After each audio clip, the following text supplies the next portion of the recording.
শুরু করতে পারি? মাসুদ ভাইরে দিয়ে শুরু করা যায়, রেহান, নাকি জামান ভাইকে দিয়ে শুরু করা যায়? আসলে এমন জায়গায় বসছি, আমার তো এখনই বুক ধরপড় করতেছে।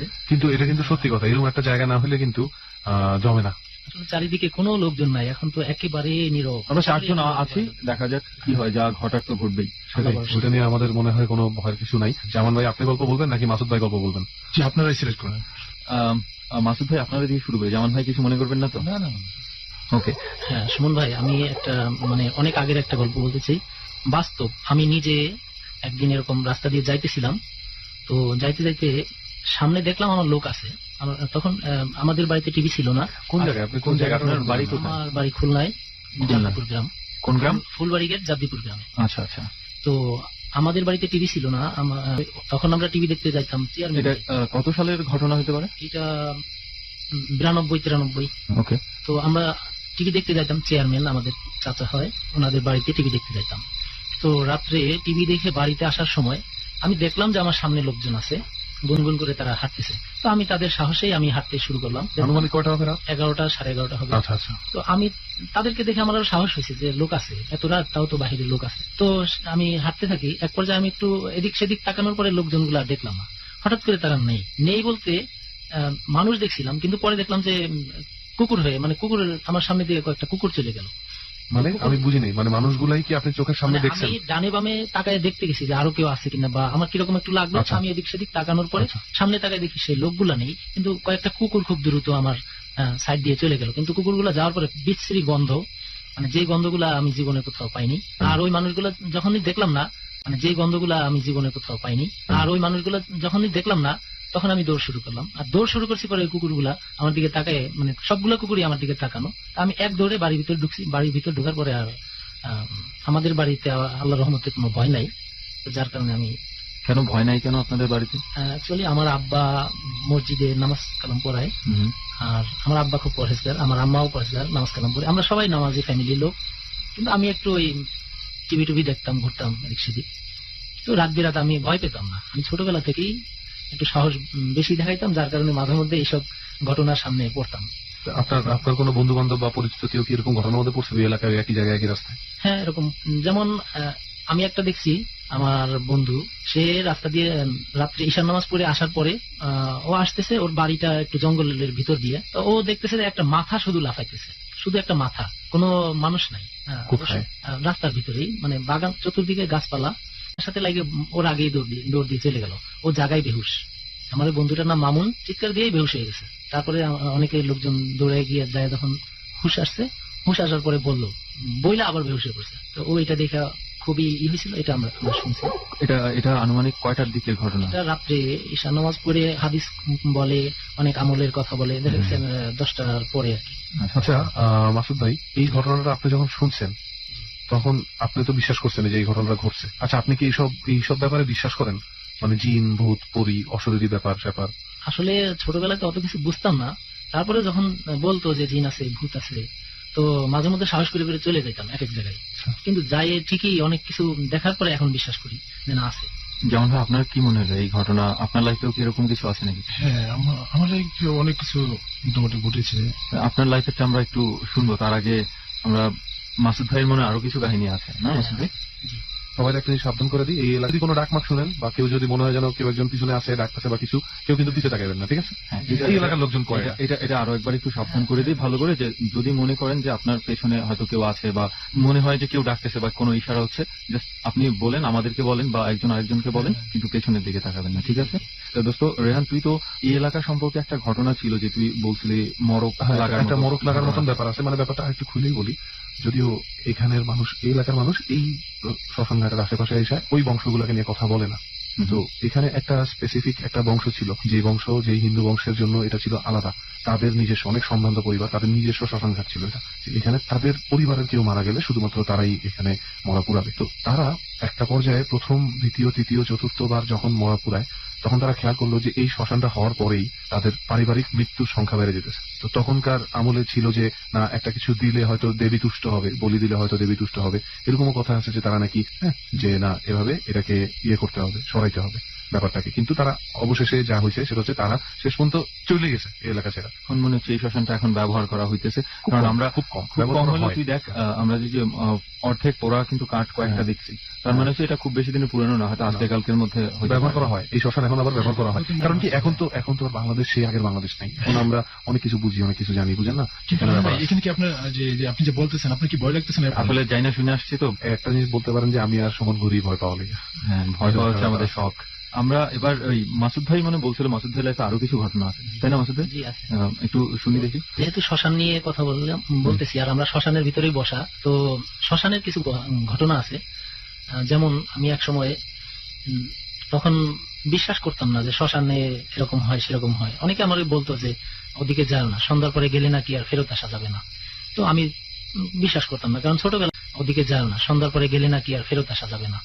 তো আমি বিশ্বাস করতাম না, কারণ ছোটবেলা থেকেই আমি চলে বেড়াইছি যেদিক সেদিক, কোনো কিছু মানে একা একা চলাফেরার একটা অভ্যাস আছে আপনার। একা চলি, আমি একা ভয় লাগলেও চলি, যদিও আমার ভয় লাগে। মানে তারপরে এই ব্যাপারটা কিন্তু ভালো লাগছে সুমন, বুঝছিস? হ্যাঁ, আমাদের মানে সঙ্গে মিল আছে। বেশিরভাগ মানুষ কয় কি যে আমি কোনো ডরাই না, আমি কোনো ভয় পাই না, ঠিক আছে, আমি ঘুরতে পারি একলা একলা। কিন্তু আমার কথা হচ্ছে ভয় লাগলেও উনি কিন্তু কথাটা সুন্দর করে বলছে, হ্যাঁ। মাসুদ ভাই কিন্তু ভালো করে বলছে যে ভয় লাগতো তাও আমি একলা করতাম।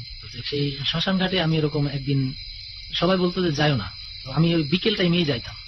বিকেলে যাইতে যেতে আপনাদের এলাকার শ্মশান? হ্যাঁ, আমাদের ওই এলাকারই জাবদিপুরের মানে একবারে ভিতরে। এমন আমরা যে শ্মশানটাতে আছি এমন নীরব, মানে আশেপাশে মানুষজন না, এরকম কিছু ওই শ্মশানটা এরকম একবারে জঙ্গল পার হয়ে, বাঁশ ঝাড়, তারপরে অনেক জঙ্গল পার হয়ে পরে আমাদের ওদিক যাইতে হয়। আচ্ছা। ওদিক দিয়ে আবার রাস্তা আছে, যারা শ্মশানে আসে তাদের রাস্তা আছে। আচ্ছা, তো আমরা এদিক দিয়ে যাইতে গেলে জঙ্গল পার হয়ে জঙ্গল যেতে হয়। পার, হ্যাঁ। আমি বিকেলে চলে যেতাম, বিকেলে যাই। আমার কথা হলো সন্ধ্যার পরে এখানে কি আসে আমি দেখবো। গাছের থেকে গাছের ডাল ভাঙে পড়লো, তাকায় দেখলাম যে না, গাছের ডাল ভাঙে নেই। আবার তাল গাছ আছে, বড় বড় তাল গাছ ছিল, সেই তাল গাছ থেকে সরাত করে নামলো, মনে হলো যেন বিশাল এক হাতির মতো তাল গাছ থেকে নামলো। আমি কখন? তাকাই, সন্ধ্যার বিকেলে, পরে, সন্ধ্যার পরে? সন্ধ্যা কি ঠিক আজানের পর পর? মাগরিবের আজানের পরে। এই যে আমি তোর কুচিনা সুমন, মাগরিবের আজানের পর পর, ফজরের আজানের আগে আগে, এই সময়গুলো একটু এই সময়গুলো কিছু কাহিনী আছে। শরীর ভার হয়ে থাকতো, কিন্তু আমি বিসমিল্লাহ করে যে বসতাম আর মানে দোয়া কালাম পড়তাম, যে আসলে শুধু দোয়া পরে ফু দিলে জ্বলে পড়ে যাবে। একদিনেরটাই আমি বলি, যেমন ওই শ্মশানে যাই আমি বসলাম সন্ধ্যা, এর আগেও গেছি কিন্তু তখন কিছু দেখতাম না, শুধু শব্দ পেতাম। এরকম যখন দেখলাম যে গাছ থেকে নামছে, আমি সাহস করে বললাম যে কে নামছো, সামনে আইতে পারছ না? দেখি না তো একদিনও তো দেখলাম না, মানে ভয় যে একদিনও তো দেখি না, সামনে আয় দেখি কিরকম। আমি তখন কাঁপতেছি, তারপরেও আমি ওর সাথে কথা বলবো। মানে ভয় পাইতেছেন তারপর? হ্যাঁ, ভয় পেয়েছি কিন্তু কথা বলবো। তো আমি তখন কারোরে পাইলাম না, না পাওয়ার পরে ঈশার আজান পর্যন্ত ছিলাম, ঈশার আজান দিলে আমি এসে চলে আসছি। কাঁপতেছি, তারপরেও আমি ওর সাথে কথা বলবো। মানে ভয় পাইতেছেন তারপর? হ্যাঁ, ভয় পেয়েছি কিন্তু কথা বলবো। তো আমি তখন কারোরে পাইলাম না, না পাওয়ার পরে ঈশার আজান পর্যন্ত ছিলাম, ঈশার আজান দিলে আমি এসে চলে আসছি। একদিন রাত্রে আমারে স্বপ্নের মধ্যে বলতেছে যে ওইখানে যাই বসে থাকিস, ঘাড় মটকাই দিব, ঘাড় মটকায় শ্মশানের ভিতরে রেখে দেবো। স্বপ্নে? এটা কে বলতেছে? মানে কোনো চেহারা বা চেহারা বা কিছুই পাইনি, জাস্ট স্বপ্নের ভিতরে পাইলাম যে এই যাস কেন এখানে? এরকম একটা আওয়াজ পেলাম। ওইখানে ভয়ে কেউ যাইতেই না। আচ্ছা, আমার আব্বা হুজুর মানুষ, আমি সেই জন্য, আর আমি দোয়া কালাম জানি, নামাজও পড়ি, সেই জন্য আমার সাহসটা, ভয় থাকলেও আমি সাহস ছাড়তাম না। আচ্ছা, নিজের যে একটাই, আমার যখন বলছে যে ঘাড় মটকায় শ্মশানে ভিতরে রেখে দেবো, পরদিন আমি যাই, মানে ঈশান নামাজের পরে আমি একজনের বলতেছি বুঝতে চল যাই, মাথা খারাপ, আমি গেলে আর ফেরত আসবো না।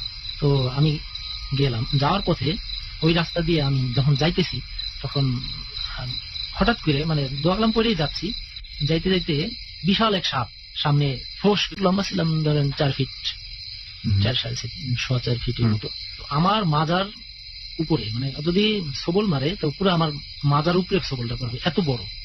আচ্ছা। এটা একবার বাস্তব, কিন্তু আসলে এখানে বলতেও ভয় লাগতেছে, তারপর আমি বলবো, ভয়ের জায়গায় বসে ভয়ের গল্পই ভালো লাগে। তো এত বড় একটা সাপ যখন ফানা তুললো, আমার তখন একটু কৌতূহল হইলো যে এটা সাপ না। আমি বললাম যে তুই আমার সামনে দাঁড়াইছিস কেন? তখন ও ফিস ফিস মানে ফুসফুস শব্দ করতেছে আর জিহ্বা বের করতেছে। তো আমি বললাম যে যদি কামড় দেওয়ার সাহস থাকে তো কামড় দিয়ে আমি বেহেশতে চলে যাই।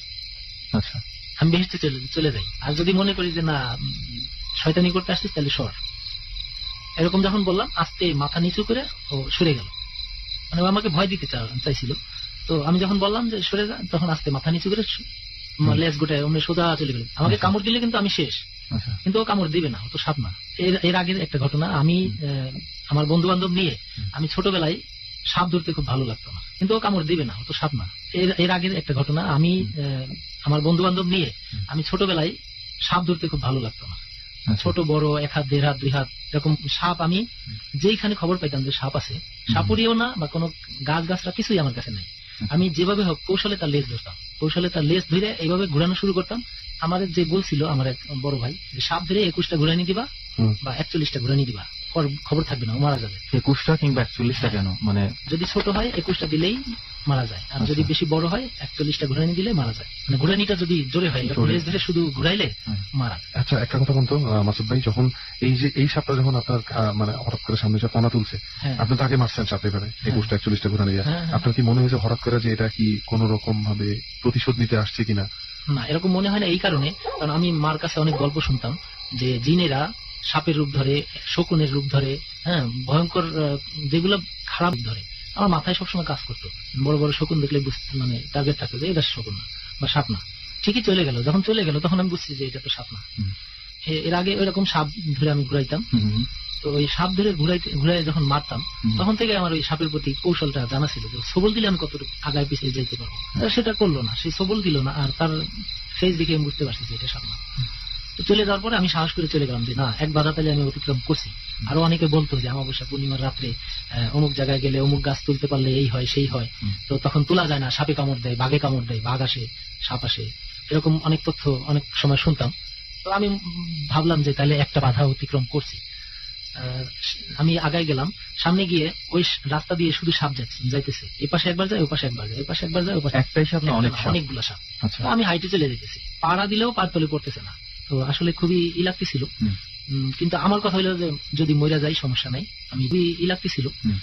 কিন্তু আমার কথা হইলো যে যদি মইরা যাই সমস্যা নাই, আমি যাবই। ও আমার যখন বলছে যে শ্মশান ঘাটে গেলে তোমার ঘাড় মটকাবো, আমি শ্মশান ঘাটে যাইয়ে আল্লাহর কালাম করে ওর গায়ে যদি খালি একটু ফু দিতে পারি তাহলে তো জ্বলে যাবে। আপনি কি আগে কখনো শুনছেন এরকম কেউ দোয়া পরে ফু দিছে আর এই ধরনের জিনিস? আসলে আমার আব্বাই একটু কবিরাজ টাইপের ছিল, আমি যেটা আগে বলতে পারি নাই। আমার আব্বা কবিরাজের মতো কবিরাজই ছিল, সে জিনের সাথে কথা বলতো। আচ্ছা, তো আপনার কখন জিনের সাথে যখন কথা বলছে আপনি দেখছেন? হ্যাঁ, আমি বসে থেকে দেখছি, আমার আব্বার পাশে বসে থাকতাম, তো আমার আব্বার কাছে পায়ে ধরে মাপ চাইতো জিনেরা। আচ্ছা, আমরা আপনার এই ঘটনাটা, আপনার আব্বার এই ঘটনাটা একটু শুনবো। তার আগে আপনি একটু আমাদেরকে বলেন, সাপ আসা যাওয়া করতেছে, তারপর কি হলো? আমি সোজা চলে যেতেছি, কিন্তু পায়ের তলে পড়তেছে না। তখন বুঝলাম যে এগুলা জাস্ট ভয়, কোনোভাবে আপনার শ্মশানের থেকে দূরে সরা রাখার একটা চিন্তা চাইতেছে না। এইগুলা কইরেই মানুষের যাইতে দেয় না। এগুলা দেখেই তো মানুষ মনে করে ওরে বাবা গেলে সাপ কামড়াবে, মানুষ তো অনেকে ভয়ে মরে যায়। মানুষ মনে করে ওই যে শ্মশানে গেছে দিকে মরে গেছে। যে আমার শরীর ঘাড়ের উপরে মানে কয়েকটা বস্তা দিয়ে দিছে, যে কয়েক মন, এমন ভার হয়েছে মনে হচ্ছে আমি ডাইবে যেতেছি। ঠিক আছে, শ্মশানের ভিতরে পাড়া দেওয়ার সাথে সাথে আমার শরীর পুরো ভার হয়ে গেল, নড়াচড়া করতে, আমার পশম কিন্তু সব দাঁড়ায় গেছে, পুরো শরীর ঠান্ডা হয়ে যেতেছে এখনই। তখন এরকম পরিস্থিতি হয়েছে, আমি ঘাড় মানে উঁচু করতে পারতেছি না। আচ্ছা, একটু দোস্ত, এই ব্যাপারটা, এই যে ভার লাগছে না ব্যাপারটা, এটা দোস্ত একটা জাপানিজ একটা কথা আছে, ঠিক আছে? জাপানে কিন্তু অনেক গতি ঘটনা ঘটে। যদি কোনোদিন সম্ভব হয় আমি আপনি যাবো, যদি বাজেট মিলাইতে পারি 100% যাবো। জাপানে একটা ঘটনা এরকম দেখা গেছে যে একটা ছেলে এরকম তার শরীরের ওজন এভাবে বাইরে গেছিল, ঠিক আছে? তার শরীরের ওজন, তার শরীরে মাংস বাড়ে নাই, কিন্তু তার ওজন দেখা গেছে যে প্রায় 33 কেজি ওজন বাইরে গেছে তার, কিন্তু দেখতে স্বাভাবিক, এবং 33 কেজি বাড়ছে এক রাতের মধ্যে। ছেলেটা তারপরে বেশি দিন বাঁচে নাই, মাত্র 2-3 মাস বাঁচছে। এবং এই যে ও 2-3 মাস বাঁচে, ওর মরার পরে যখন আবার ওজন করা হয়েছে তখন আবার স্বাভাবিক ওজন। হ্যাঁ, এখান থেকে একটা সন্দেহ করা হয়েছিল যে এই কয়েকটা দিন তার উপরে সত্যিকার অর্থে ভর করে ছিল কেউ একজন তার সাথে ছিল, যার ওজনটা বারবার তার সাথে যুক্ত হয়ে যেতেছিল, কিছু একটা ছিল। আপনার এই যে ভারী হয়ে যাওয়ার ব্যাপারটা, শ্মশানে পাড়া দিলেন মানে আপনি খুব ভার অনুভব করতেছেন, তারপর কি হলো? তখন যখন দেখলাম যে আমার ঘাড় খুব ভার হয়ে গেছে, তো আমি পিছনে তো তাকানো নিষেধ, আমি ছোটবেলা থেকেই পিছনে তাকানো নিষেধ বলতে কি আসলে এটা কিন্তু আবার একটু মনে করে রেহান এবং জামান ভাই, পেছনের দিকে কিন্তু একটু সাবধান। এই বিষয়টা আমি একটু বলি, সুমন ভাই, রেহান ভাই, আপনারা যে পিছন দিকে তাকানো নিষেধ, এটা বলতে আমরা ছোটবেলা থেকে আমাদের গার্জিয়ানরা বলতো যে বাম দিক দিয়ে ঘুরে তাকাবা না, তাকাইলে যদি কেউ তাকাইতে চাও যে না পিছনে দেখবো, তবে পুরা শরীর সহ ডান দিক দিয়ে ঘুরে তাকাবা, পুরা বডি ঘুরে ডান দিক দিয়ে ঘুরবা, যে পিছনে কে, তখন মাথা সহ পুরা শরীর যেন একবারে ঘুরে যেতে হবে। যদি ঘাড় ঘুরায় দেখলাম তা হবে না, তাহলে ঘাড় মটকা দিতে পারে। এই জন্য পুরা শরীর একবারে ডান দিক থেকে ঘুরতে হলে পড়ে যাবেন। তো এরকম ছিল। আমি তখন আমার যখন ঘাড় আমার যে ঘাড় ভার হয়েছে, আসলে ভার কি, ও আমার ঘাড় ধরে আমার ভিতরে মানে জাপতে চেষ্টা করতেছে, মানে মাটির নিচে একদম ও আমার ডাবায় ফেলানোর একটা এই যে বলছে যে ঘাড় মটকায় ডাবায় রাখবে শ্মশানে, ও আমার ঘাড় ধরে বসছে। হুম। তো আসলে এটা অনেক বিশাল ছিল। মানে আপনি কি অনুভব করতে, আপনি কি শুধু ওজনটাই যেতেছেন আর কেউ আপনার ঘাড়ে আমার ধরে ঘাড় রাখছে? এদিকে সব ব্যথা হয়ে গেছে, এই যে ঘাড়ের যে মাসল আচ্ছা। ইয়েটা, এগুলা সব যাই মানে চাপ দিয়ে ধরলে একজন বড় মানুষ ঘাড় ধরে যখন জাতা মারে জাতামার যেরকম, হ্যাঁ। সেম, কিন্তু কিছু তো নাই, নাই, হ্যাঁ। দেখতে পারতেছি না, কিন্তু আপনি Plus, অনুভব সে করছেন। আমাকে এমন ভাবে ঘাড় ধরে ডাবাচ্ছে। হুম, হুম। এরকম একটা ওই সময় রাত কয়টা পাচ্ছিল? কিষান নামাজ পড়ে আমি গেছি। মানে 9টা 9:30 এরকম বাজে। হ্যাঁ, কারণ আমি বলি আমার আব্বা হুজুর মানুষ হইলেও কি হবে, সে আমাদেরকে অতটা কেয়ার করতো না, যার কারণে আমার ভিতরে আসলে দুনিয়া বা মরে যাওয়া বা বেঁচে থাকা এরকম কিছু একটা কাজ করতো না। ভয়ের বেলা অনেকে আছে, ভয়ের গতির ইয়াটা বেশি থাকে, ভয়ের স্পিডটা বেশি থাকে, সে দৌড় মারে, হুম, হুম, হুম। আসলে এক পা পিছনে যায় যাবো, আবার 2 পা সামনে যায় না যাবোই যাবো। আমার টার্গেটটা ছিল ওইরকম, আমি যাবো সামনে। আমি যাবোই। তো আমার যখন ঘাড় ওজন হয়ে গেল, তখন আমি হাঁটুতে রুকু দেওয়ার মতো পরিস্থিতি, যে এরকম মানে ঠেকাই রাখছি। তখন আমি বলছি যে মানুষ না জানোয়ার না জিন, যদি বাপের জন্ম হয়ে থাকে তাহলে সামনে এসে দাঁড়া। মানে এইভাবে চিল্লাই বলতেছি, ওখানে কেউ নাই, হুম। একটা মানে গরু ছাগল কুকুর কিচ্ছু নাই, মানুষ তো দূরে থাক, কিছুই নাই। হুম। আর আমি ওইখানে ওই একটা আম গাছের নিচে বসতাম যায় যায় বিকেলে, হুম। সে আম গাছটার নিচেও কেউ যাইতে ভয় পাইতো, কারণ ওইটা এমন ভয়ের, ওই আম গাছের সাপ থাকতো বা বড় বড় শকুনের মতো থাকতো, যারা কোনো মানুষ ওইখানে বসতো না ভয়ে, ঠিক আছে। আবার শুনছি অনেকে মারাও গেছে। তো আমার কথা হলো যে আমার বাপের যেহেতু খোঁজ খবর নেই না, আর সংসারের খুব ঝামেলা চলতো, তো আমার আর মরা বা বাঁচা নিয়ে কোনো টার্গেট থাকতো না। আচ্ছা। তো আমার কথা হলো যে বাপের বেটা হলে আমার কথা হলো আমি জিনের সাথে কথা বলবো। হুম। আর আমি শুনছি যে অনেকে লড়াই করতো, হুম। রাত্রে লড়াই করতো, ফজরের আজানের আগ পর্যন্ত এই লড়াই লড়াই চলতো। টিকতে পারতো, তো সে যা চাইতো সেটা পাইতো। তো আমার কথা হলো যে বাপের বেটা হলে আমার কথা হলো আমি জিনের সাথে কথা বলবো। হুম। আর আমি শুনছি যে অনেকে লড়াই করতো, হুম। রাত্রে লড়াই করতো, ফজরের আজানের আগ পর্যন্ত এই লড়াই চলতো। টিকতে পারতো, তো সে যা চাইতো সেটা পাইতো। তো আমার যেহেতু পারিবারিক দুর্বল, হুম, হুম, তা আমি চিন্তা করতাম যে আমি লড়াই করবো। হুম। তা আমি ওরে বললাম যে তুই বাপের বেটা হইলে, জিনের বাচ্চা হোক আর যাই বাচ্চা হোক, মানুষ হোক আর শয়তান হোক, হুম। আমার সামনে আয়, ঘাট ধরছিস কে? এবার যখন চিল্লাই চিল্লাই বলতেছে, আমার কান্দা কান্দা ভাব, বুঝতেই পারতেছেন এটাও হুম। শ্মশান ওটাও শ্মশান। না, আমরা আসলে- সবাই সেই ক্ষেত্রে একটু চোখ কান খোলা রাখতে হবে, একটু সাবধান থাকেন। যেমন ভাই একটু সাবধান থাকেন, রেহান সাবধান থাকিস। হ্যাঁ, তারপর তবে তারপর কি হলো? সুমন ভাই, আসলে ভয়ের সময় ভয়ের কথাই আসে। তো আমি সাহস করে বললাম, হালকা হালকা আলো আছে, কারণ তখন চাঁদের রাত, পুরো চাঁদ নাই, হুম, চাঁদ অর্ধেকেরও কম, হুম। কিন্তু আলো আছে মোটামুটি। আমার ছায়াটা আমি মোটামুটি দেখতে পাই, দেখতে পাচ্ছি। আচ্ছা, হ্যাঁ। গাছের ছায়া পড়ে আছে, তারপরে অনেক সময় কোনো পোকামাকড় লাফ দিয়ে পড়তেছে, মোটামুটি শরীরে পড়লে দেখা যায়। হুম। তো আমার কথা হলো যে তুই সামনে আয়। পরে? তখন আর আমি দোয়া পড়তেছি, আউযুবিল্লাহ বিসমিল্লাহ পড়তেছি, সূরা ফাতিহা পড়তেছি, আর লা হাওলা পড়তেছি, আর আউযুবিল্লাহ পড়ে পড়ে এদিকে ডাইনি বামে ফু দিতেছি যে তুই সামনে আয়, স্যার আমার ঘাট স্যার, ঠিক আছে। হুম। তো এক পর্যায়ে সে আমাকে একটা ধাক্কা দিলে পরে আমি পড়ে যাইনি, আমি অনেক দূরে মানে প্রায় 8-10 হাত আমি আগাই গেলাম সামনের দিকে। মনে হলো আমার থেকে বিশাল বড় একটা লোক আমাকে কেউ একজন ধাক্কা দিয়ে ফেলে দিল। পড়লাম না, আমি দৌড়ে মানে স্পিড গতিটা থামানোর জন্য 8-10 হাত দূরে যায়, এক হাঁটু ডাইন হাঁটু ভর করলো মাটিতে, আর বাম হাঁটুতে হাত, ডাইন হাত নিচে, এভাবে করে আমি বাম দিকে তাকাইতে পারতেছি না, যার কারণে আমি সাথে সাথে একটা দোয়া পড়তেছি আর উঠে দাঁড়াই গেলাম। সাথে সাথে উঠে দাঁড়ায় আচ্ছা। ওই ডাইন হাত মাটিতে পড়ছিল, ওই সময় ডাইন হাতে কিছু মাটি নিলাম, ডাইন হাতে কিছু মাটি নিয়ে তখন ওই আউযুবিল্লাহ পড়া সূরা ফাতিহা পড়া মাটিতে ফু দিলাম, 3 কুল পড়লাম। আর আমার শুধু মানে চতুর্দিক দিয়ে ঘিরে ফেলাইছে, আমার মনে হচ্ছে 3 কুল পড়লাম। আর আমার শুধু মানে চতুর্দিক দিয়ে ঘিরে ফেলাইছে, আমার মনে হচ্ছে যে আমার চারপাশে লোকজন, কিন্তু একজনও নিচে না, সব আমার থেকে আমার হাঁটু উপরের সাইডে সব ছায়াগুলো, মানে এমন ভাব দেখতেছি যে প্রত্যেকটা মানে কালারটা বলতে পারতেছি না, ভয়ঙ্কর একটা কালার, যেই কালারের কোনো ফেজ নাই, কিন্তু মনে হচ্ছে যে এখানে আমাকে ব্যারিকেড দেওয়া। তো আমি যখন ডাইন হাতে মাটি নিলাম, মাটি নিয়েই 4 কুল ডাইরেক্ট বলতে পারি নাই, তো আমি কিছু কিছু কৌশল অবলম্বন করি, যেমন আল্লাহর কাছে বললাম, আল্লাহ 4 কুল মাইনে নিলাম, ফু, মানে 4 কুল বলতে বলে 4 বার কুল হলাম পড়ে, আল্লাহ 4 কুল মাইনে নিলাম, পরে পড়ে নিলাম, ফু দিয়ে মেরে দিলাম, ছড়ায় মাটি মেরে দিলাম, আবার নিলাম, আবার নিয়ে আউযুবিল্লাহ বিসমিল্লাহ করে আবার মেরে দিলাম, এরকম 3-4 বার মানে এদিক ওদিক ছড়ায় মারলাম। মারার পরে এই যে আমার শরীর কিন্তু আবার হয়ে গেল, হালকা হতে শুরু করছে। হ্যাঁ। দোয়া পরে যখন আমি মাটিগুলা মাইরে দিলাম এদিক সেদিক, চতুর্দিকে ঘুরায় মাইরে দিলাম, মারি দেওয়ার পরে ঠিক আমি মনে হলো যেন আমার একবারে পুরো ফাঁকা। আমি শ্মশান ঘাটে যাই অনেক খোঁজাখুঁজি করলাম যে কে আমার এত ডিস্টার্ব করলো, কে আমার এই ঘাটটা ধরলো, আমি কেউ আছে নাকি, কেউ আছে নাকি চিল্লাইলাম, এই অমুক এই জায়গায় কেউ আছে নাকি, জোরে জোরে হ্যাঁ যে কেউ কি আছেন, আমি মাসুদ, এরকম ডাকি রেখে বলতেছি।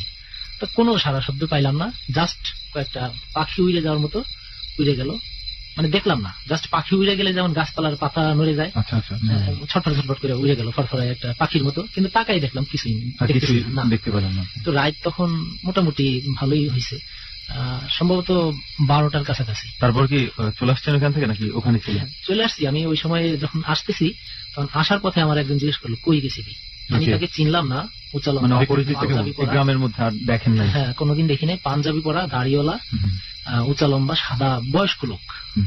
আমার বলতেছে কে, আমি বললাম আমি মাসুদ, আমি অমুকের ছেলে। তা এত রাত্রে কই গেছিলি, মানে সে কথাগুলো ভার। আমি বললাম যে আমি তো, এত রাত্রে কই গেছিলি, মানে সে কথাগুলো ভার। আমি বললাম যে আমি তো একটু সামনে গেছিলাম একটা জিনিস দেখার জন্য। তো কয়, তো মরার লেগে গেছিলি, ওই জায়গায় গেলে তুই ফেরত আসে না, তা তুই মরার জন্য ওই জায়গায় গেছিলি কে, আরেকটু হলে তো মরতিস।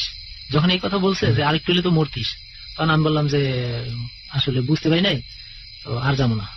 এই কথা বলে আমি ওনার সাইড দিয়ে চলে আসতে চাইলাম, হুম। তো উনি বললো যে দাঁড়া, তোর আব্বারে কোষ যে তোরে যেন কিছু পয়রা ফু দিয়ে দেয়, তা নাহলে তোর সমস্যা আছে। তখন আমি চলে আসতে মানে কয়েক পা সামনে, ঠিক আছে সালাম দিয়ে চলে আসলাম। চলে আসার কয়েক পা পিছনের দিকে, মানে কয়েক পা এগোয়ে সামনে পিছনের দিকে তাকায় দেখতে চাইলাম যে মুরব্বী কত দূর গেছে। বাহ, সে লোক আর নাই। জঙ্গলের মধ্যে ঢুকে গেছে? না, উনি আসলে আমার আব্বা যেই কবিরাজি করতো, উনি এক পীর সাহেবের কাছ থেকে দোয়া নিয়ে আসছিল। তা আব্বা বলছে যে আমি যখন দোয়া নিয়ে আসছি তখন হুজুর মাথায় হাত দিয়ে বলে দিছে যে যা। তা ওই যাটা আব্বারে বলে নাই যে যা, আব্বারে দোয়া করে দিছে। তো এইটা আমি কিভাবে জানলাম, এই সেই জিন কিভাবে জানলাম, আমার আব্বারে পরের দিন আমি বললাম, মানে আব্বাকে পাইতাম না, আব্বাকে খুঁজতে হইতো মসজিদে যায়। তো একদিন মসজিদে পাইলাম, পাওয়ার পরে বললাম যে আব্বা এরকম এরকম মুরব্বী এক দাদার বয়সী, তো উনি আমারে বললো যে আপনি কিছু পয়রা ফু দিয়ে দেন, আমি অমুক সময় শ্মশানে গেছিলাম, এই পরিস্থিতি হয়েছে। তো আব্বা বললো যে খবরদার ওদিকে যাস না, ওদিকে কিন্তু ভালো না, ওদিকে যেগুলো থাকে আব্বা তো জানেই যে জিন আছে, তো ওদিকে যেগুলো থাকে ওগুলো একটু রিস্কি। তো আব্বা বললো যে ভাগ্য ভালো তুই আমার ছেলে, তা নাহলে ফিরে আসতি না। এই হলো ওই দিনকার শ্মশানের একটা গল্প। দুর্দান্ত, মানে আমার হ্যাঁ। আমি চিন্তা করতেছি যে দোস্ত আমরা কত জায়গায় যাই, আজকে শ্মশান ঘাটে এলাম। জামান ভাই, আপনার জি ভাই। কি মনে হচ্ছে যে আপনি, খুবই স্তব্ধ হয়ে আছি। আর আজকে বিষয়টা হচ্ছে যে একটা শ্মশানের কথা শুনলাম এখানে এই মুহূর্তে, আর আমরা নিজেরা শ্মশানে বসে আছি। মানে আমাদের আমার সিচুয়েশনটা, মনে হচ্ছে আমি মানে মাসুদ বেলার গেছি গা ওইখানে। আমি বিশ্বাস কর আমি পেছনে তাকাই নাই, আমার যখন বলতেছিল যে ছায়ার মতো দেখলাম চতুর্দিকে ঘিরে ধরছে, বেলার গেছি গা ওইখানে। আমি বিশ্বাস কর আমি পেছনে তাকাই নাই, আমার যখন বলতেছিল যে ছায়ার মতো দেখলাম চতুর্দিকে ঘিরে ধরছে, আমার মনে হইতেছিল যে আমাদের চতুর্দিকে মনে কোনো কিছু চলে আসছে। আমি হ্যাঁ, যেহেতু এই বিষয়টা বেশ কয়েকবার দেখছি, এই বিষয়টা আমার অনুভবের ভিতরে চলে আসে যে আমার সাথে কেউ আছে কিনা, পাশে কেউ আছে কিনা। তো যার কারণে আমার এই জায়গাটা কিন্তু খুবই ভয়ঙ্কর। তো আমার মনে হইতেছে যে আমাদের আশেপাশে কেউ ঘুরঘুর করতেছে, আমার অনুভূতিতে যেটা বলে যে আমার আশেপাশে, আমাদের চারজনের আশেপাশে কেউ ঘুরঘুর করতেছে। এটা কি আপনি কি গন্ধটা রেহান, গন্ধটা তো মোটামুটি বন্ধুরা কিন্তু বাড়তেছে। জি, আসলে এই যে একটা গন্ধ, এই গন্ধটা কোন মানুষের তৈরি কোন ধোয়ার গন্ধ না। আচ্ছা, এখন এখানে বসে রয়েছি, এমনি ভয় আরো বেশি করে যাবে। খালি খালি মনটা দুর্বল হবো। মাসুদ ভাই, আরো মনে কিছু এমন আছে অনেক কাহিনী, আর দুই একটা একটু শুনি। জি, আর এই গন্ধটা যতক্ষণ আছে মনে করবেন যে কেউ একজন আছে। তো এই পরিস্থিতিতে আমরা যেখানে বসা, এর মধ্যে যদি কারোর কোনো সমস্যা কেউ দেখতে পান যে কেউ অজ্ঞান হয়েছে, তো আউযুবিল্লাহ কইরা ফু দিবেন আর সূরা দিয়ে বসেন। আপনারা যখন নিয়ে আসছেন আমি কিন্তু তখনই একটা কিছু অনুভব করছি যে আমরা যে যা যাইতেছি সেখানে, আমরা যেখানে বসছি এখানে কারোর আড্ডাখানা। তো আর আমার কাছে অলরেডি আল্লাহর রহমতে দোয়া কালাম নিয়ে আসি, এরপর কি হলো? ভয় নাই। এদিকে তো আসলে অনেক ঘটনাই ঘটে আমাদের সাইডে, আমাদের এই গ্রামটাতে অনেক মানুষই পাগল হয়ে যায় অনেক সময়, অনেকে গাছের উপর বসে থাকে, অথবা রাত্রেবেলা হারায় গেছে, পরদিন সকালে দেখা গেছে গাছের মাথায় সে চিত হয়ে শুয়ে আছে। গাছের মাথায় তো কোনো মানুষ চিত হয়ে শুয়ে থাকতে পারে না। সেটাই। হ্যাঁ, যখন কিনা কেউ একজন আরেকজনের দেখায় যে এই দেখ অমুক জায়গায় অমুক, ওই দেখ শুয়ে রয়েছে কিভাবে, তখন সে আস্তে করে নিচে পড়ে, অথবা কেউ যায় ধরলে তখন সে ফ্রি হয়, তখন তার নামায় নিয়ে আসতে হয়। তো যাই হোক, আমি অন্যটা না বলি, অন্য কারোটা না বলি, আমার নিজের যেগুলা বাস্তবে যেগুলো আমি পাইছি সেইগুলোই আমি বলি। তো একদিন আমাদের এই খুলনা ফুলবাড়ি গেট জাদ্দিপুর গ্রামে আমাদের যে পুকুর আছে, আমাদের পুকুরটা একটু ছোট, কিন্তু আমার নিজের যেগুলা বাস্তবে যেগুলো আমি পাইছি সেইগুলোই আমি বলি। তো একদিন আমাদের এই খুলনা ফুলবাড়ি গেট জাদ্দিপুর গ্রামে আমাদের যে পুকুর আছে, আমাদের পুকুরটা একটু ছোট, কিন্তু আমার চাচাদের পুকুরগুলো বড়। তখন উনি মেম্বার ছিল, ওনাদের পুকুরে, ওনাদের পাশের যে পুকুর, বেশ কয়েকটা পুকুর আছে, মানে তারা প্রতিযোগিতা করে পুকুরগুলো বড় বানানো, যে আমার পুকুর বড় এবং তো আমার পুকুর বড়। তো আমরা ওই বড় পুকুরগুলোতেই, বিশেষ করে আমরা স্কুল থেকে বা মাদ্রাসা থেকে আসার পর এই পুকুরগুলোতেই যায় ঝাঁপাই করতাম। তো আমাদেরকে অনেকেই বলতো যে মাসুদ অমুক পুকুরে যায়ও না, ওই পুকুরে খুব রিস্কি, কেন ওই পুকুরে মানুষ হারায় যায়। দেখা গেছে যে গোসল করতেছে 5-7 জন গোসল করতেছে, একজন নাই, কি ব্যাপার, কই গেল, তার আর খুঁজে পাওয়া যায় না। দেখা গেছে 3 দিন 4 দিন 5 দিন পরে সে ভাইসে উঠছে মৃত।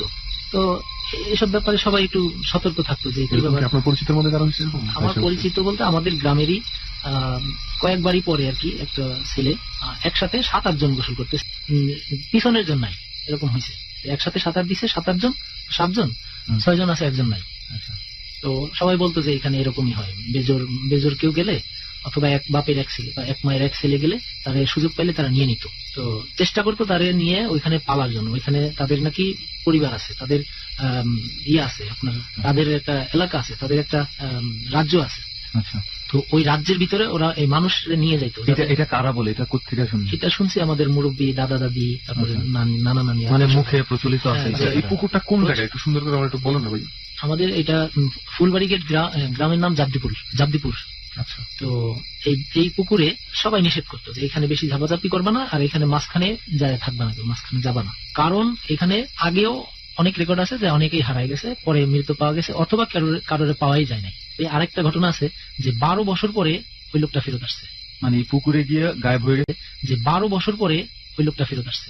মানে এই পুকুরে গিয়ে গায়েব হয়ে গেছে 12 বছর পরে। 12 বছর পরে। 12 বছর পরে? হ্যাঁ, উনি জীবিত। আচ্ছা, তো উনি 12 বছর আগে, এই লোকটা 12 বছর আগে উনি গোসল করতে গেছে, যে মা আমি গোসল করতে যাই। তো বলছে তুমি ভাত রেডি রাখো, আমি গোসল করে আসি। তো এই গোসল করতে গেছে, ওইখানে ওই সময় কেউ ছিল না। উনি যে গোসল করতে নামছে, একা পাইছে, ওনারে নিয়ে নিছে। উনি একা গেছিল গোসল করার জন্য? একাই গেছে। আচ্ছা, একা গেলে ওই পুকুরে আমরা কেউ একা গোসল করতে যাই না, কেউ না, কখনোই না। আর সন্ধ্যার পরে তো কেউ ভয়েও যায় না, আগেই পানি টানি যা যা লাগে আইনে রাখে।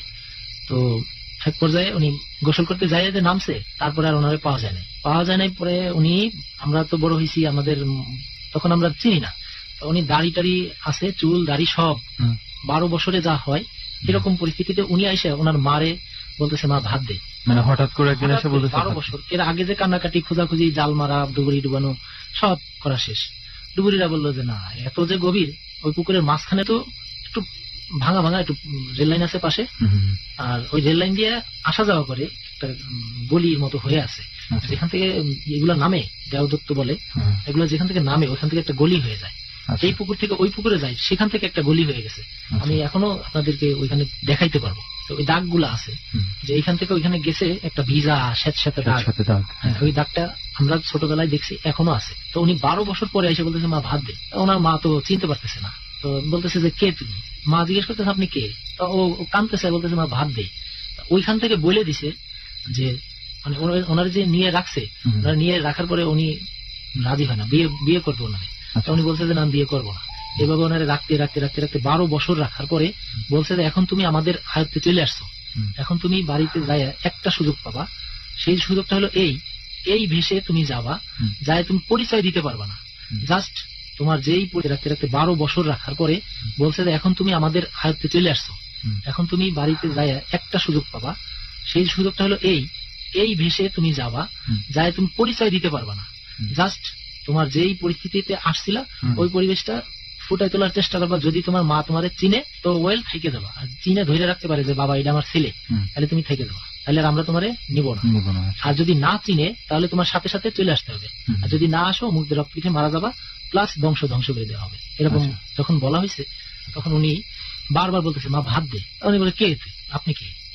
পাগলের বেশ, দাড়ি চুল বড় বড়, বুঝতে না পারে উনি দেয় না, মানে ভাত দিতেছে না, তুচ্ছ করতেছে যে সরে বসে যা দাদা। তখন উনি ঘরে ঢুকতে চাইতেছে যে মা আমি আমার ঘরে যাই। উনি তো বুঝতেছে না যে ওনার ছেলে, যেহেতু ছেলে গোসল করতে যায় মারা গেছে, তখন উনি ঘরে জোর করে ঘরে ঢুকছে, ঢুকে যায় ওনার বিছানার, ওনার বালিশের নিচে 12 বছর আগে কি যেন রাইখে গেছিল। ওনার মা বলতেছে বেরো বেরো বেরো, জোর করে বের করে দিতেছে।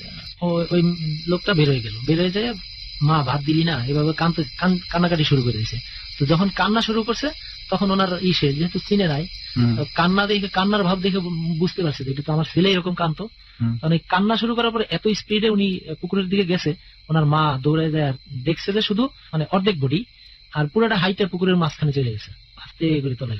ব্যাপারটা বুঝিস, পুকুরের মাঝখানে কিন্তু গভীরতা বেশি থাকে। হ্যাঁ, গভীরতা না এটা যখন মাঝখানে গেছে তখনও তার অর্ধেক শরীর দেখা যেত, হ্যাঁ, অর্ধেক শরীর তাহলে দেখা পায়ের সাইজটা মাসুদ ভাই বলে যে পুকুরে গভীরতাই বোঝা যায় না, বোঝা যায় না। কিন্তু সেই জায়গায় হাইটে গেছে, তার মানে কিভাবে যায়? ওইখানেই তো অদ্ভুত বিষয়টা। তখন সে ওনাদের ভিতরে চলে গেছে, ওই হুম। ওনাদের আয়ত্তে চলে আর গেছে, আর কোনোদিন আর তার দেখা পাওয়া যায় না। আর পাবেও না। আর উনি বলে একটাই তো সুযোগ ছিল। যখন তলায় দেখতেছিল তখন বলছে যে মানে পিছনে ফিরে নাই, জাস্ট কাঁদতেছিল আর বলতেছিল, মা আমারে তুই চিনলি না, আমারে তুই চিনলি না, আজকে আমারে পর করলি। তখন ওনার মা ঝাঁপায় পড়ছে, আশপাশ থেকে সবাই ঝাঁপায় পড়ছে যে উনি বলতেছে আমার ছেলে। আর এই পুকুরেই আমি পয়সা পেতাম। আপনি পয়সা পেতেন? হ্যাঁ, আমার চাবিও পাইছি। এটা কি এই পুকুরেরই ঘটনা? এই পুকুরের ঘটনা। সুমন, রাত কয়টা বাজে আল্লাহ জানে এখন। এখন ওই বাজতেছে দেখবেন? 6:56। সময় হাতে আছে, আরো সমস্যা নেই, প্রয়োজনে সারা রাত থাকবো আজকে। হ্যাঁ সুমন ভাই, রেহান ভাই, হুম হুম। এই পুকুরে আমি আরো অনেক কিছু পাইছি, তাই না? যেগুলো হ্যাঁ জামান ভাই, জি ভাই, মাসুদ ভাইয়ের কাছে তো শুনলাম অনেকক্ষণ। হ্যাঁ জামান ভাই, আপনার দু একটা ঘটনা শুনি। অ্যাকচুয়ালি সুমন ভাই যে জায়গাটায় আছি এটাতে অনেক ভয়ানক জায়গা। এরপরে মাসুদ ভাইয়ের ঘটনাটা খুব ভয়ানক। এমন একটা ভয় ঢুকেছে আমার ভিতরে যে আমি না পারতেছি থাকতে, না পারতেছি যেতে, কারণ শুনতেও ভালো লাগতেছে, আবার এখানে তো এটা কিন্তু একটা চরম কথা বলছে। এই ভয়ের ব্যাপারটা কিন্তু এরকমই হয়। মনে কর তুই একটা উল্টাপাল্টা শব্দ পাইতেছিস, হ্যাঁ, ঘরের মধ্যে একলা আসছিস, হ্যাঁ, তুই ওই জায়গাটায় না যাওয়া পারবি না, আবার যাইতেও ভয় লাগবে। তুই চিন্তা করে দেখ, আমরা বসে আছি, আমরা কিন্তু ভয় পেতেছি এই জায়গার মধ্যে কিন্তু যাবো বসে। না। কিন্তু যাবো না, কথা শুনতেছি। এবার জামান ভাই, আপনার ঘটনা শুনি। আমি ছোট সময় তো আমার নানা বাড়িতে থাকতাম, মানে চলে গেছে আমার বাড়িতে। এই 2 বছরে যে ঘটনাটা হয়েছে সেটা হলো যে আমি আবার বাজার যেতাম। আমার নানার পাশে বাজার আছে, একটা বাজার, বেগুনবাড়ি বাজার। বেগুন বাড়ি কোথায়? ময়মনসিংহ মুক্তাগাছা মুক্তাগাছা থানা, আচ্ছা। বেগুনবাড়ি। তো ওই বাজারে যাইতাম, ওইখানে আমার নানা যেত, সবাই একটা বাজারই, ওইখানে বাজার করতো, বা আমি যেতাম। ছোট সময় থেকে আমার মানে বাজারে যাওয়ার খুব অভ্যাস ছিল। হুম। তো মানে ওই সময় তো শুনতাম যে এটা সেটা, আমার নানু বলতো কি তুমি ওই দিক দিয়ে যাও না, আর গেলে কাউকে সঙ্গে নিয়ে যাবা, তুমি তো বাজারে যাও দূর পায়রা পায়রা, হ্যাঁ, পোলাপান মানুষ বুঝো না, মানে একা যাইতে নিষেধ হ্যাঁ, করতে একা হবে। যাইতে একবারই নিষেধ করছে। তো আমি আবার কি মানে ওরকম যে ভয় পাইতাম না, হুম। হ্যাঁ, আবার যদি কোনো কিছু সামনে পড়ে যেত আমি আবার ভয় পেতাম। তো একদিন হঠাৎ করে বাজারে গেলাম, তো আসার সময় আপনার যে রাস্তাটা, বাজার থেকে যে রাস্তাটা, এটা হচ্ছে মুক্তাগাছার রাস্তা আর কি। হুম। তো আমরা ওই রাস্তা দিয়ে আমাদের ডান সাইডে আর কি আমাদের গ্রামের রাস্তা, কান্দালিয়া গ্রাম। ওই গ্রামে আবার অল্প একটু যাইতে ওই রাস্তা থেকে অল্প একটু ধরেন 40 হাত যেতেই একটা খাল আছে। আমি বাসের সাঁকুতে উঠতেছিলাম, ওই সময় তো ছুট হইয়া, তো দেখি বাসের সাঁকু না লড়তেছে। আচ্ছা। এখন বাজে ধরেন 4:30 না 5টা বিকাল। বিকাল। আচ্ছা। বিকাল আমার নানা বাজার থেকে পাঠাই দিছে, তাড়াতাড়ি যা, মানে সন্ধ্যা হওয়ার আগেই পাঠাই দিছে। সন্ধ্যা হওয়ার আগে হুম। পোলাপান মানুষ তাড়াতাড়ি যা। বাট জায়গাটা ছিল মোটামুটি ফরওয়ার্ড, যে নানা বাজারে খুব ফরওয়ার্ড ছিল। পরে আসছি, মানুষের লগে লগে আসছি, কিন্তু আসার পরে আমাদের যে গ্রামে ঢুকবো এই গ্রামের লোক নেই, শুধু আমি একা। আর আমার বয়স ছিল না যে একবার রাস্তা ক্লিয়ার, আলো আছে। তো পরে দেখি সাঁকুটা মানে নড়তেছে। নড়তেছে, আচ্ছা। নড়ার পরে আমি একটা উনি করে নেই, মানে খেয়াল, নজর দেয় না। হয়তো আমি উঠছি দেখি হয়তো লড়তেছে। হুম। পরে গেছি, মাঝ পথে যেয়ে গেছি, খালের এটা প্রস্তটা হবে 50-60 ফিট আচ্ছা। এরকম হবে। হুম। তো মাঝখানে যাওয়ার পরে এখন তো ভয় ঢুকে গেছে, মানে দেখি এই পাশে লড়তেছে, ওই পাশে লড়তেছে সাঁকুটা। এটা কি আপনার কাছে মনে হচ্ছে মানে কেউ নড়াইতেছে এরকম মনে হইতেছিল? না না, আমি ভাবতেছি যে হয়তো যে কোনো আমি যে বা আছি, এমনও তো হতে পারে, মনে করেন যে নিচে স্রোত বেশি থাকলে না বাস খালের কোনো নড়তে- স্রোত, মানে কেউ নড়াইতেছে এরকম মনে হইতেছিল? না না, আমি ভাবতেছি যে হয়তো যে কোনো আমি যে বা আছি, এমনও তো হতে পারে, মনে করেন যে নিচে স্রোত বেশি থাকলে না বাস খালের কোনো নড়তে- স্রোত নাই, পানি। আস্তে আস্তে চলে আচ্ছা যায়। আচ্ছা আচ্ছা। হ্যাঁ। হ্যাঁ। তো আমি মাঝখানে যে দাঁড়ায় গেলাম, হুম। ছোট মানুষ যতটুকু বুঝি আর কি, হুম। দাঁড়ায় গেলাম, দেখি কি আমার শরীর সহায় এখন লড়তেছে। এখন এদিক সেদিক তাকায় কোনো লোক নাই। ও এখানে ঘটনা আছে, আমার হাতে নানা কিনে দিছিল রুটি, আচ্ছা। রুটি কিনে দিছিল। সেটা হলো যে আগে 2 টাকা দামের রুটি আছিল না, হ্যাঁ, হ্যাঁ, হ্যাঁ। 2 টাকা দামের রুটি কিন্তু অনেক বড় ছিল, অনেক বড় ছিল। হ্যাঁ, 2 টাকা দামের রুটি। তুই খাইছিস রান কখনো 2 টাকা দামের রুটি? অনেক আগে খাইতাম, মনে ভুলে লেগে গেছিস নাকি? আমি আবার খাইছি, আপনি আমি খাইছেন? প্রচুর খাইছি। আমিও খাইছি। তো আচ্ছা, ওই তারপর? রুটিটা কিনে দিচ্ছি, কিনে দেওয়ার পরে আমি ওইখানে তো রুটিটা হাত পরে কি কাউরে পাই না, প্রায় তো 5-6 মিনিট দাঁড়ায় রয়েছে ওইখানে। তুই মাঠেই দাঁড়ায় মাঝে? হ্যাঁ। পরে আস্তে আস্তে ভয় পাইতে পাইতে পার হলাম। পার হওয়ার পরে এখন তো ওই যে বড়ই গাছটা যায়, হুম। বড়ই গাছের সামনে তো আমি যাচ্ছি না। বড়ই গাছ মানে?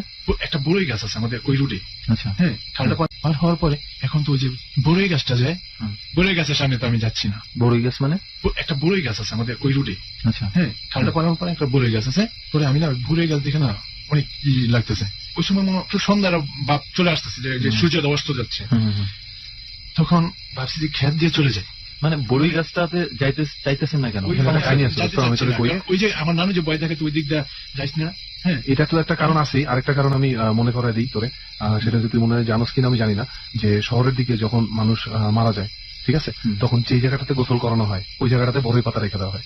ঠিক আছে, ওই জায়গাটাতে হাঁটা যাবে না কয়েকদিন, ওই জায়গাটাতে বড়ই পাতা রেখে দেওয়া হয়। এই জন্য বড়ই গাছের পাতার দিকে, বড়ই গাছের ডালের দিকে একটা আলাদা ভয় কাজ করে অনেকেরই, অনেক সময়।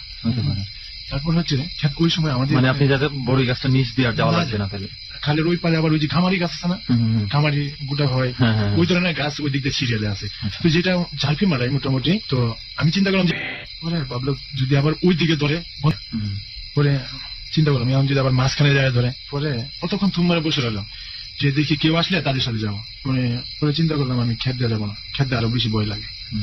হ্যাঁ, আমি এই রুট দিয়ে যাবো, যাচ্ছি রুট দিয়ে যাচ্ছি, হঠাৎ করে দেখি বড়ই গাছ আপনার একবার তুফানের মতো পাতা পোতা সব হয়ে যাচ্ছে, যে জ্বর হইতেছে। আচ্ছা, শুধু বড়ই গাছ, বড়ই গাছটা আমি ভয়ে মানে ওই বড়ই গাছের মাঝামাঝি কাছাকাছি আর কি। আমি ওই সময় খালি এইভাবে চাইছি, চুপটা চাইছি। পরে সাইডে দেখি অন্য কোনো গাছই নেই, আমি দৌড় দিলাম 50-60 ফিট জায়গা দৌড়ে গেছি। তারপরে ওইখানে একটা কড়ই গাছ আছে, ওই কড়ই গাছটার এখানে যাওয়ার আগেই হঠাৎ দেখি একটা বিড়াল। আচ্ছা, তো বিড়াল আমার রুটি ডানা নিতে চাইতেছে, হ্যাঁ, লাভ মারে উঠতেছে। তারপরে আমি ওইটা ফালায় রেখা দৌড়, রুটি ফালাই রেখে রুটি ফালায় রেখে দৌড়, রুটি ফেলে দৌড়ে কুই গেলেন। দৌড় দিছি। দৌড় দেওয়ার পরে মসজিদ আছে একটা, মসজিদের দিকে চাই, ওইখানে একটু বসলাম, বৈশা আবার কুলাফান পাইলাম কয়েকটা আমার বেসের, ওটির সাথে আবার এইগুলি করলাম যে আমি যেতে দিবেন না। বাজারে যেতে সেই দিলাম না। ভয়ে মানে না সেই বলতে ভয়ে আর আমি ওই সময় আর বলি না, গেছি যাওয়ার পরে হঠাৎ জ্বর। হ্যাঁ, ওই সময় জ্বর, এমন কাঁপনি জ্বর। আমার নানু তো পুরা ভয়। ওই সময় আমার নানাদের মানে টিন সেট বাড়ি, আর আমাকে রান্না করে রাখা হয়েছে, মানে আমি ওই টিনের করে আমি যাইতে প্রস্তুত না। কেন?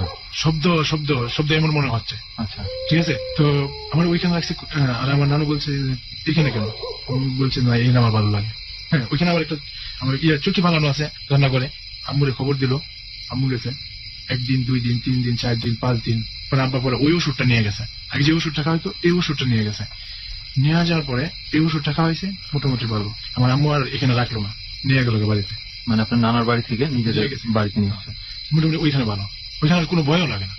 আর আমাদের যে বাড়িটা, এটা তো একবারে মানে মানে রাত্রে মনে হয় যে একবারে সাদা ফকফকা, কিন্তু বাড়ির পেছন সাইড, এই সাইড খেলে একটু অন্ধকার। আচ্ছা, মোটামুটি বেশ কয়েকদিন কাটাইছে। ওই সময় আমি ক্লাস 4-এ পড়লাম, ওইখানে আর কোনো ভয়ও লাগে না। আর আমাদের যে বাড়িটা, এটা তো একবারে মানে মানে রাত্রে মনে হয় যে একবারে সাদা ফকফকা, কিন্তু বাড়ির পেছন সাইড, এই সাইড খেলে একটু অন্ধকার। আচ্ছা, মোটামুটি বেশ কয়েকদিন কাটাইছে। ওই সময় আমি ক্লাস 4-এ পড়ি মনে হয়, 7 আমাকে ভর্তি করলাম আমার নানার বাড়িতে। তারপরে আবার গেছি, কিন্তু ওই সময় ওই যে বয়ারিটা আমার বাড়িতে 2-3 বছর যে আসছিলাম ওটা কিন্তু কেটে গেছে। তো যাওয়ার পরে মাসখানিক পরে আরেকদিন আসতেছি, সেটা হলো ওই দিন আবার ইন্ডিয়ার বাংলাদেশের খেলা। আচ্ছা, খেলাটা দেখে আসতেছি। ওই সময় রাত 10:30 মনে বাজে। গ্রামের বাজার তো সবাই চলে যায়। নানা আবার বলছে যে তুই জায়গা, আমি আসতেছি। ওই দিন আবার বাজারের দিন ছিল। পরে আমি বাজার থেকে রওনা দিলাম। কিছুখানি যাওয়ার পরে দেখলাম 2টা লোক যাচ্ছে। আমি ভাবলাম যে ওরাও তো মনে হয় আমাদের গ্রামে ঢুকবে, হ্যাঁ যাই। আমি ওই হিসাবে চলে যাচ্ছি। আমি যখন আমাদের গ্রামের রাস্তাতে যাবো তখন দিয়ে ওই লোক 2টা ওই সোজা যাচ্ছে। মানে আপনাদের গ্রামের আর ঢুকতেছে না। আচ্ছা, এখন তো আমি একা, এখন তো অন্ধকার, মানে ভীষণ অন্ধকার। সেই ছোট্টবেলার ভয় আর ঢুকতেছে না। আচ্ছা, এখন তো আমি একা, এখন তো অন্ধকার, মানে ভীষণ অন্ধকার। সেই ছোট্টবেলার ভয়ের কথা মনে পড়ে গেছে আপনার? তখন তো ওই আগের ঘটনা এবং নানু যে বলছে এগুলি যা আছে সব একসাথে একসাথে শুনতেছে। বাজারে বেক আমার সাথে আমি এখন আর ওই রাস্তায় নামতেছি না, এমন ভয় লাগতেছে। অন্ধকার তো মানে কিছু দেখা যাচ্ছে না। আমি যে রাস্তাটা দেখে যাবো এমন পরিবেশ না। এরপরে সাঁকো, এই সাঁকো আমি কিভাবে করবো? আচ্ছা, একটা জিনিস না জিজ্ঞাসা পারতেছি না আসলে। আমি অনেক ছোটবেলায় আমার চাচার বাসায় যাওয়ার সময় এরকম একটা সাঁকো ছিল, ঠিক আছে। তো ওই সাঁকোটা আমি ভয় পেতাম, অবশ্য ভূতের ভয় না, আমার ভয় লাগতো। আমি মানে ওই যে নিচে পানি, মাত্র 1 বাঁশের সাঁকো ছিল, একটা বাঁশ, আর অনেকগুলো থাকে 4-5টা বাঁশ দিয়ে বানানো। আপনাদের সাঁকোটা কেমন ছিল? এটা আমার একটা বাসে ছিল, একটা বাঁশের। একটা বছর মানসিক ভাবে মানসিক ভাবে ভয় আইসা পড়ে একটা, জানো। তারপরে আমি এইখানে দাঁড়ায় রইলাম যে দেখি 2-4টা মানুষ আসে কিনা। প্রায় 5-10 মিনিট দাঁড়ায় রয়েছি, কেউ আসে না। আরো তো রাত হয়ে যাচ্ছে। পরে আমি চিন্তা করলাম যেটা হয় হবে। আস্তাগফিরুল্লাহ পড়তেছি, লা হাওলা ওয়ালা কুওয়াতা ইল্লা বিল্লাহ এগুলি পড়তেছি, খালি আমার বাড়ি পর্যন্ত যাই। আমি বাজারের দিকে আবার হাঁটা ধরছি, যে না আমি যাবো না। ওই সময় দেখলাম যে 2-3 লোক আবার আসতেছে। হ্যাঁ, এখন মনে হয় যাওয়া যাবে। তো ওই লোকটি দেখলাম যে আমার সাইড দিয়ে ক্রস করে চলে গেল, ওরা আর এই রুটে ঢুকে না। কারণ আমি বাজারে যাবো, বাজার থেকে যতটুকু আসছি আমার বাড়িতে আসতে আরো অনেক কম। পরে চিন্তা করলাম না, মরে গেল, চলে যাবো। আবার আসলাম, আবার আসা মানে কিছু রাস্তা আসলাম, যে এখন তো ওই ভয়টাই যে সাকুর মধ্যে উঠার পরে সাকু কাপাকাপি হয়েছে ওই শুটের সময় ওই ঘটনা ওইটা মনের মধ্যে গাইতে আছে। যে আমার কি সাকুর উঠার আগে কি আমার মাইরা ফেলে নাকি শয়তানে। যে সাইডটা আছে না আপনার ওই খালের সাইডটা, এই সাইডে তো ওই যে আপনার ওই যে গামারি গাছে চাপড়ি মারা, হ্যাঁ পাতা ঘন অনেক ঘন ঘন ঘন ঘন ঘন পাতা, চাপড়ি মারা। হ্যাঁ। কিন্তু এই বইটা অন্ধকার আরো বই, আবার যাই আবার পাশে, ওই যে 2 কাজ যাই 3 কাজ পাশে, 20-30 বার এরকম খালি খেলাই করলাম আর আগাইতে পারলাম না। পরে লাস্ট মুহূর্ত চোখ বন্ধ করে, কিন্তু রাস্তাতে আমি দেখি না, হ্যাঁ ওই সুরা কেরাত করতে করতে করতে করতে সাঁকু পর্যন্ত পাড়া দিতে গামারি গাছ আছে না, এগুলি কেমন জানি পানির মধ্যে চাপাইতেছে, মানে কোনো বাতাস নাই, কিছু নাই, কিছুই নাই, খাস হঠাৎ করে করে গেল। পড়ে গেছে। হ্যাঁ এখন ওই থেকে দৌড় মার নানা তো ওই যে আসে 12টা 12:30 একটা, আবার বয়ে বয়ে আমি থাকলে যদি আবার কোনো কিছু হয়ে যায়, হে আবার বয়ে বয়ে দৌড় দিয়ে সাঁকুর মধ্যে উঠলাম। ওইটা পরে সাঁকুরা মানে এমন ভাবে পার হয়েছি, মানে আমার কাপ নিতে সাঁকু জন বাইয়া দেবো এমন অবস্থা, আমার শরীরে এমন কাঁপতেছে। ওই কাঁপতে কাঁপতে পার হইলাম, পার হইয়া ওই আগের বই আমি এখন কোন দিক দিয়ে যাবো, ক্ষেতের ভিতর দিয়ে নাকি ওই গাছের সামনে সঙ্গে? সামনে বড় গাছ, হঠাৎ করে দেখি যে বিড়াল ডাকছে, আবার এই সাইডে হয়েছে আপনার কাদা খেত, আচ্ছা, হ্যাঁ। এখন তো যাওয়ার মতো আর কোনো পজিশন না যে এই দিক দিয়ে ভয় পেয়েছে ওই দিক দিয়ে চলে যাবো। পরে আমার আম্মা আবার বলছে কোন সময় যদি কখনো শয়তান ভয় পাও বা মনে হচ্ছে তুমি পেছনে তাকাইবে না, পেছনে তাকালে তোমার গাছটা ভেঙে যাবে।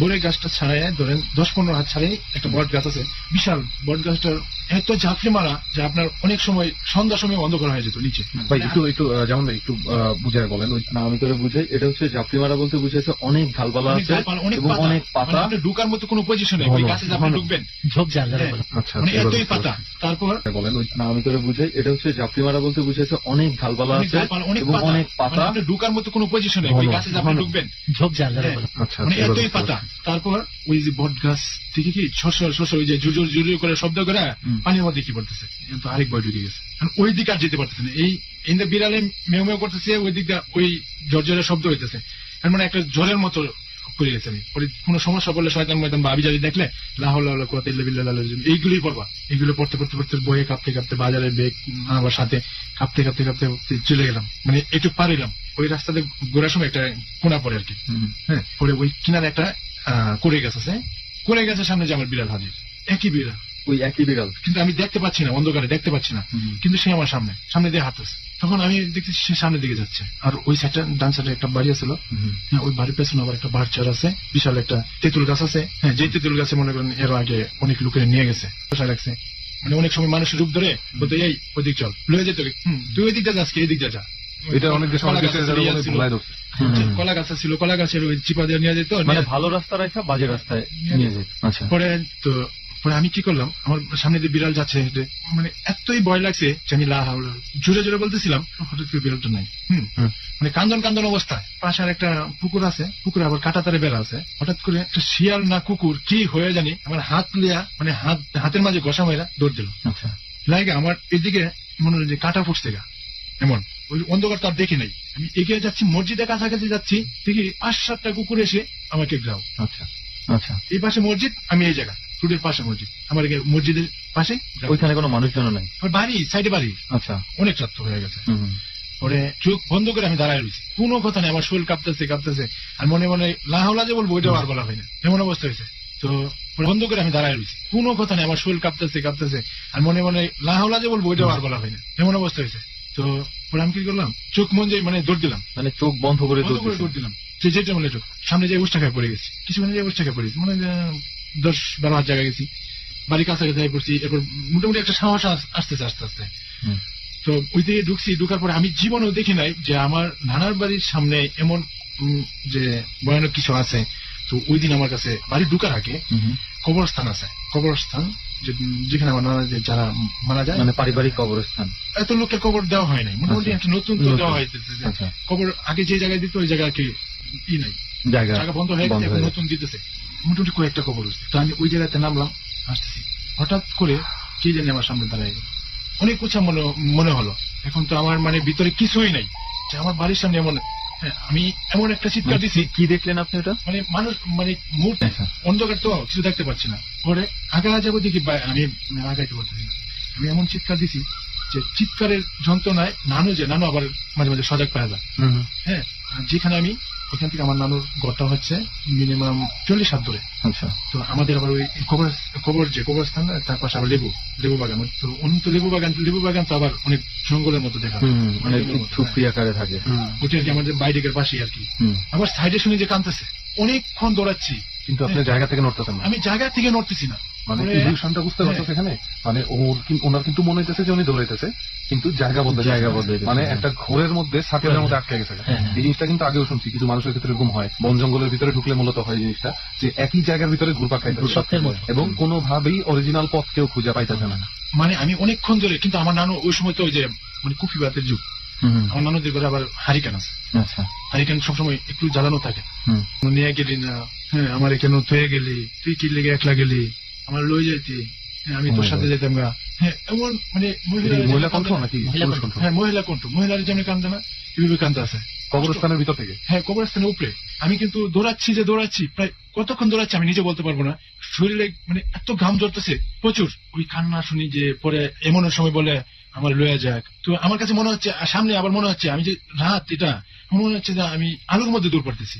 হঠাৎ করে আমার নানু যে একটা চিৎকার শুনছিল, হ্যাঁ নানু না ওই হারিকেন নিয়ে আসতেছে, তো আমার নানু দেখতেছে আমি দাঁড়ায় রয়েছি, পরে নানু বলতেছে তুই বস না গেলে গা। পরে মানে কয়েকবার বলার পরে আমার হঠাৎ করে মানে আমি নানুর শব্দটা শুনতে পারলাম, পরে আমার নানু বুঝতে পারছে কি ব্যাপার, এভাবে কথা কিছু বলেছে, একটা হয়েছে, হ্যাঁ, মানে abnormal কিছু। এভাবে কথা বলেছে। পরে নানু আবার যে দৌড়ছে, ধরার পরেই মানে আমি ওই যে জায়গায় দাঁড়াতে না পড়ে গেছি। পরে মানে নানু পানি টানি আনছে, পরে দেখে যায় হুদা মানে পিছলা মানে পিছলা আর কি, হ্যাঁ শরীর পিছলা, তখন দেখতেছে যে পিছলে পিছলা, হ্যাঁ। তখন আবার 10-15 মিনিটের মধ্যে মনে হয় আবার জিনটা সেন্স ফিরে আসছে। তখন আমি বলতেছি কি হয়েছে, তুমি এমন করতেছো গেলে তোর কি হয়েছে তুই জানোস না? না কি তো মাঝখানে মাঝে মাথায় কি যে ঘটছে আপনার আর কিছুই আমার মানে কিছুই মানে এমন ওই সময় মনে হচ্ছে না। পরে নানু কি খাওয়াইছে ওই সময় আমি কিন্তু জানি না। পরে শুনি যে এই যে শিল আছে না, শিল পাটা, যে শিলপাটা। হ্যাঁ, শিলপাটা হ্যাঁ মরিচ টরিচ বাটে, হ্যাঁ। ওই শিল দিয়ে ধুয়ে পানি খাওয়াইছে। আচ্ছা জামান ভাই, আপনার তো কিছু মনে ছিল না ইয়াতে আসার পরে, পরে আবার আপনার মনে পড়ছে কখন এই যে আপনি দৌড়াইছিলেন ওই যে চেঞ্জ অনেকক্ষণ সব ফেরার পরে চেঞ্জ ফেরার পরে, তখন আবার আপনার মনে পড়ছে মনে পড়ছে মাঝখানের সবগুলো, সময়টা হ্যাঁ। বাজার থেকে আসার পরে এই হয়েছে। সবগুলি আমার মনে পড়ছে। আর এখানে যেটা আরেকটা অবিস্মরণীয় ঘটনা ঘটছে সেটা হলো আমাদের যে নানাবাড়ির যে মসজিদ আছে, মসজিদের একটা হুজুর আসলো, আমরা কারি ডাকতাম, আমরা হুজুর ডাকতাম, আমরা কারি সাহেব ডাকতাম। কারি সাহেবের একটা ছেলে ছিল, সন্ধ্যার দিকে আসতো, খাওয়া দাওয়া করে রাত্রে যাইতো, আন্তরিকতা, বাবা ছেলে অনেক আন্তরিকতা ছিল। হঠাৎ করে একদিন আসলে ওই দিন না রাত হয়ে গেছে, অনেক রাত হয়ে গেছে। মসজিদের একটা হুজুর আসলো, আমরা কারি ডাকতাম, আমরা হুজুর ডাকতাম, আমরা কারি সাহেব ডাকতাম। কারি সাহেবের একটা ছেলে ছিল, সন্ধ্যার দিকে আসতো, খাওয়া দাওয়া করে রাত্রে যাইতো, আন্তরিকতা, বাবা ছেলে অনেক আন্তরিকতা ছিল। হঠাৎ করে একদিন আসলে ওই দিন না রাত হয়ে গেছে, অনেক রাত হয়ে গেছে, মনে হয় 12:30 মনে হয় বাজে। হুজুরের খাওয়া দাওয়া করানোর পরে শয়তান কিন্তু বড়ি গাছে আসে গাব গাছ থেকে, আচ্ছা হ্যাঁ, বা গাব গাছে দেখা যায় যে শব্দ হচ্ছে, এই শব্দ দেখা যায় গাব গাছে নেই, বড়ি গাছে। বড় গেছে। হ্যাঁ, যে ঘটনার পরে আপনার হুজুরে ওই দিন একা ওর ছেলের সামনে না, রাত হয়ে গেছে, তো ওর ছেলে বলতেছে না বাবা যাওয়া লাগবে না, কোনা আমি যাই, তোমাকে আগে দিয়ে আসি। হুজুর কিন্তু জানে, হুজুরের ছেলে কিন্তু এই ঘটনাটি জানে না। তো হুজুর কি করছে, মানে সাঁকুটা পার করে ওই যে আমাদের যে মেন রাস্তা মানে সাঁকুটা পার হয়ে মানে বলছে তুমি যেতে পারবা। হুজুরের টার্গেট ছিল আমি সাঁকুটা পার করে দিই নিশ্চিন্ত, ওর আর কোনো ঝামেলা নেই, যে বাবা এখন যাইতে পারবা, হ্যাঁ যাইতে পারবো। ওর বাবা খালি উল্টা বা খালি মানে আমাদের মসজিদের পথ ধরছে, আর ওর ছেলে যাইতে 10-15 কাজ দিছে। হঠাৎ করে ওর গালে একটা চড় মারছে, কার? ছেলেটা মানে আবু যাবি ভয় পেয়ে যাবে আরো। হুজুরে আবার ওই যে হুজুরে যতটুকু মানে দোয়া কালাম ইন্তিকে করে দিচ্ছে ছেলেটা কিছু না হয়। পরে কিছুক্ষণে যাওয়ার পরে হুজুর ডাক দিতেছে যে বাবা এদিকে আসো। হুজুর মনে বেড়ে গেছে যে না যদি কিছু হয়ে যায়, ঠিক আছে আনছি, আবার যা দূর পড়ে যা, ছেলে আটকেছে। পরে বলতেছে বাবা তোমার যাওয়া লাগবে না, কোনা বাবা জায়গা, ঠিক আছে কোনা যাও জায়গা। ছেলে না, পরে লাস্ট মুহূর্তে বললো সমস্যা আছে, তোমার গায়ে চল মারছে। হ্যাঁ, আরে শয়তানের কথা বলতেছে তুমি, ছেলে আরো সাহস, এসব দেখে আমি ভয় পাই না, তুমি যাও তো। তখন ছেলে বলতেছে, ছেলের সাহস বাইরে গেছে, তো ছেলে বলতে যাবো, তুমি যাবো, এগুলি কিছু না, শয়তান মতন এগুলি কিছু না। বাপের অনেক সাহস দেখাইলো, বাপের বললো আচ্ছা ঠিক আছে যাবো। গেছি যাই, রাত হয়ে গেছে, শুয়ে রয়েছে। সকালে তার মা তার বোন মানে ডাকতেছে, মানে ছেলেটা। পরে দরজা খুলে না, অনেক ডাকা ডাকি, দরজা খুলে না। পরে যায় দরজা, ওই খিলের দরজা, তো খিল খুলছে, যাই দেখে উনি তো মারা গেছে, ছেলে মারা গেছে। ছেলে মারা গেছে। তো কি ওই দিন ওই থাপড়ের কারণে না হ্যাঁ, ভয়ে? পরে এই যে এটা বেশি গেছে ডাক্তার ওই বেশি ডাক্তার গেছে, একটা জায়গায় আর আসে না, মানে উনি চলে গেছে। চলে গেছে আসলে- ভুলের জন্য। আসলে বলার কিছু নাই। এইটুকুই ছিল যে যা আমার জানা মতে, একটু বয়েরই দেখেছি। আচ্ছা, এই অভিজ্ঞতাটা তবে জামান ভাই, আপনার যে ওই যে কবরস্থানের সামনের অভিজ্ঞতা ভাই, ওই যে আপনি কণ্ঠটা যে শুনছেন, এই মানে এই জিনিসটা কিন্তু আমার যখনই বলছে যে একটা ওই চিৎকার শুনতেছে, তখনই আমার শরীরে পছন্দ হয়। কথাটা দেখছিস তুই, আমারে নিয়ে যা। হ্যাঁ, এবং আমার কাছে একটা জিনিস কিন্তু মনে হয়েছে যে উনি যে যতক্ষণ কিছু মনে ছিল না, হঠাৎ করে হ্যাঁ একটা পর্যায়ে কিছু বুঝতেছিল না, দেখতেছিল না, হয়তোবা তার সাথে ছিল কিছু একটা, হ্যাঁ, তার শরীরটাকে ব্যবহার করে হয়তো কিছু দূর সে আগে কিছু একটা হইতেও পারে। হইতে পারে। হ্যাঁ, ওই যে ওনারা বলছে যে আমার নিয়ে যা, তখন যে দৌড় শুরু করছে, এই দৌড়টা জামান ভাই দৌড়ায় নাই, হ্যাঁ, তাকে হয়তো। তার দেহটা ব্যবহার করে তাকে সেন্সলেস করে নিশ্চয়ই কেউ একজন হ্যাঁ, ওটাই দৌড়াইছে। আমি আচ্ছা একটু রেহান, মনে আছে মাসুদ ভাই কিন্তু একটা পুকুরে বলছিলেন যে কাহিনী, আপনার এটা কিন্তু শেষ হয়নি। অনেক হ্যাঁ, কিছু আছে। আসলে জামান ভাইয়ের ঘটনাগুলো শোনার পরে এমনিতেই চারপাশে খুব থমথমে খুব থমথমে, আর আমি বলে রাখলাম ঠান্ডা কিন্তু এখানে বাতাস, এমনিতেই চারপাশে খুব থমথমে খুব থমথমে, আর আমি বলে রাখলাম ঠান্ডা কিন্তু এখানে বাতাস। আর বেশিক্ষণ থাকতে পারবো না, একটা প্রহরের ব্যাপার আছে। ঠিক আছে, ঠিক 4:30 পৌনে 5টার দিকে, মানে সূর্য যখন মাত্র উঠতে শুরু করে, মানে ফজরের আজানের ঠিক আগে আগে, ওই সময়টা তেমন জায়গায় না থাকাই ভালো। তো আমরা এর মধ্যেই আমরা এটা শেষ করে ফেলি। হ্যাঁ। আমার জীবনের বাস্তব একটা ঘটনা, আরো একটা ঘটনা আমি বলতেছি। সেটা হলো, আমরা যেই পুকুরটার কথা বললাম যে একটা লোক 12 বছর পরে আবার চলে গেছে, ওই পুকুরটার মাঝখানের গভীরতা কেউ, মানে যতই সাহসী লোক হোক, ডুব দিয়ে যত দূরই গেছে কেউ গভীরতা পারেনি। আচ্ছা, তারপর তো ওই পুকুরে আমরা দেখছি, আমরা দুপুর দিকে একবারে মানে জোহরের টাইমে, সূর্য যখন ঠিক মাথার একবারে উপরে, মাথার উপরে, এটা ওই- আরেকটা প্রহর। ওই টাইমে একটা মাথা দেখা যায়। ওই পুকুরে? মাথাটা কেউ তার ফেস কোনোদিন দেখেনি, শুধু মাথাটার চুল, বিশাল চুল, আপনার 5-6 হাত লম্বা হবে, তারও বেশি। চুলগুলা সাপের মতো তার একবারে উপরে। মাথার উপরে। এটা ওই- আরেকটা প্রহর। ওই টাইমে একটা মাথা দেখা যায়। ওই পুকুরে? মাথাটা কেউ তার ফেস কোনোদিন দেখেনি, শুধু মাথাটার চুল, বিশাল চুল, আপনার 5-6 হাত লম্বা হবে, তারও বেশি।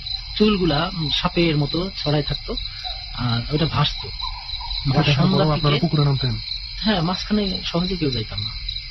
আচ্ছা, তারপর কি হলো? তো যেহেতু এটা পুকুর, আপনার ঘাট ছিল এখনো 3টা ঘাটই আছে, 3টা ঘাট। তো এই 3 ঘাটের কারণে আরো একটু রিক্সি থাকতো, যেহেতু বেজোর ঘাট। বেজোর। আমরা সবসময় চেষ্টা করতাম আর একটা ঘাট বানানোর জন্য, 4 নম্বর ঘাট দিয়ে, বেশিরভাগ আমরা অন্য সাইড দিয়ে নামতাম, মানে ঘাট গুলা কম ব্যবহার করতাম। তো এক পর্যায়ে নামতে নামতে গোসল করতে করতে সাহস মোটামুটি চলে আসছে, যে শ্মশান গেটে চলে আসলাম, তাই কিছু হলো না। আর দিনে আসলে- দুপুরে পুকুরে কি হবে? ওই যে শ্মশানে যে আমার যে ঘাড় ধরছিল, সেই ঘাড়ের ব্যথা আমার প্রায় 3-4 মাস ছিল। 3-4 মাস আমি বুক ডাউন করছি। হাত ক্রিকেট বা ফুটবল খেলতে গেলে বা হাডুডু খেলতে গেলে আমরা যে এক্সারসাইজ দিনে রাত্রে সকালে নামাজ পড়তাম, কিন্তু ওই ঘাড়ের যে ব্যথা আমার প্রায় 4 মাসের মতো ছিল, এগুলা মালিশ করেও কমাইতে পারিনি। তো যাই হোক, পুকুরে আমরা যখন গোসল করতে যাইতাম, দ্বিতীয় যে ঘাটটা, এই দ্বিতীয় ঘাটটা দিয়ে, ওই ঘাট দিয়ে নামতাম। ডর মানে ভয়। শান্ত একটা বাতাস, চারপাশে শুনশান নীরবতা, একলা আপনি, অন্ধকার ঘর, কিচ্ছু নেই, কেউ নেই, শুধু আপনি আর আমাদের ডর। তবেই আপনি চিনবেন ডরকে। যারা ভয় পেতে ভালোবাসেন রেহান এবং সুমনের মতো, তাদের জন্যই এই অনুষ্ঠান ডর। তবে মনে রাখবেন, ডরের রেসিপি হচ্ছে একটা শান্ত শুনশান জায়গা, একলা আপনি, রেডিওর ক্লিয়ার সাউন্ড এবং অন্ধকার ঘর। এরপর মনোযোগ দিয়ে শুনুন আরজি কিবরিয়া, লোবান, সুমন এবং রেহানের অনুষ্ঠান ডর। আর আমাদের সাথে আপনার জীবনে ঘটে যাওয়া দুর্ধর্ষ ভৌতিক ঘটনা নিয়ে যোগ দিতে আপনি আমাদেরকে ফোন করতে পারেন 09613892 এই নাম্বারে। পুরো সপ্তাহ জুড়ে খোলা রয়েছে নাম্বারটি, যে কোনো সময় ফোন করে 3 চাপুন। এরপর ডরে কথা রেকর্ড করবার জন্য নির্দেশনা অনুসরণ করুন। আপনার যে সময়টি বরাদ্দ করা হয়েছে সেই সময়ের মধ্যে আপনার জীবনে ঘটে যাওয়া ভৌতিক ঘটনার সারাংশ আমাদেরকে বলুন, আমরা আপনার সঙ্গে যোগাযোগ করব। আপনার ফোন নাম্বারটি দিতে ভুলেও ভুল করবেন না। এবং আরো একবার মনে করিয়ে দিচ্ছি, আগামী সপ্তাহে সুমন এবং রেহান যাচ্ছে কুয়াকাটার সমুদ্র সৈকতের কোন একটি হন্টের জায়গায়। এ পর্যায়ে একটা বিরতি নিচ্ছি, একটু পর রাত 1টা বাজবে এবং 1টা বাজলেই আজকের ডরের আসল টেস্ট। মাসুদের অতিপ্রাকৃত সেই পুকুরে কি ঘটেছিল তা জানবো আমরা ঠিক রাত 1টায়। ডর।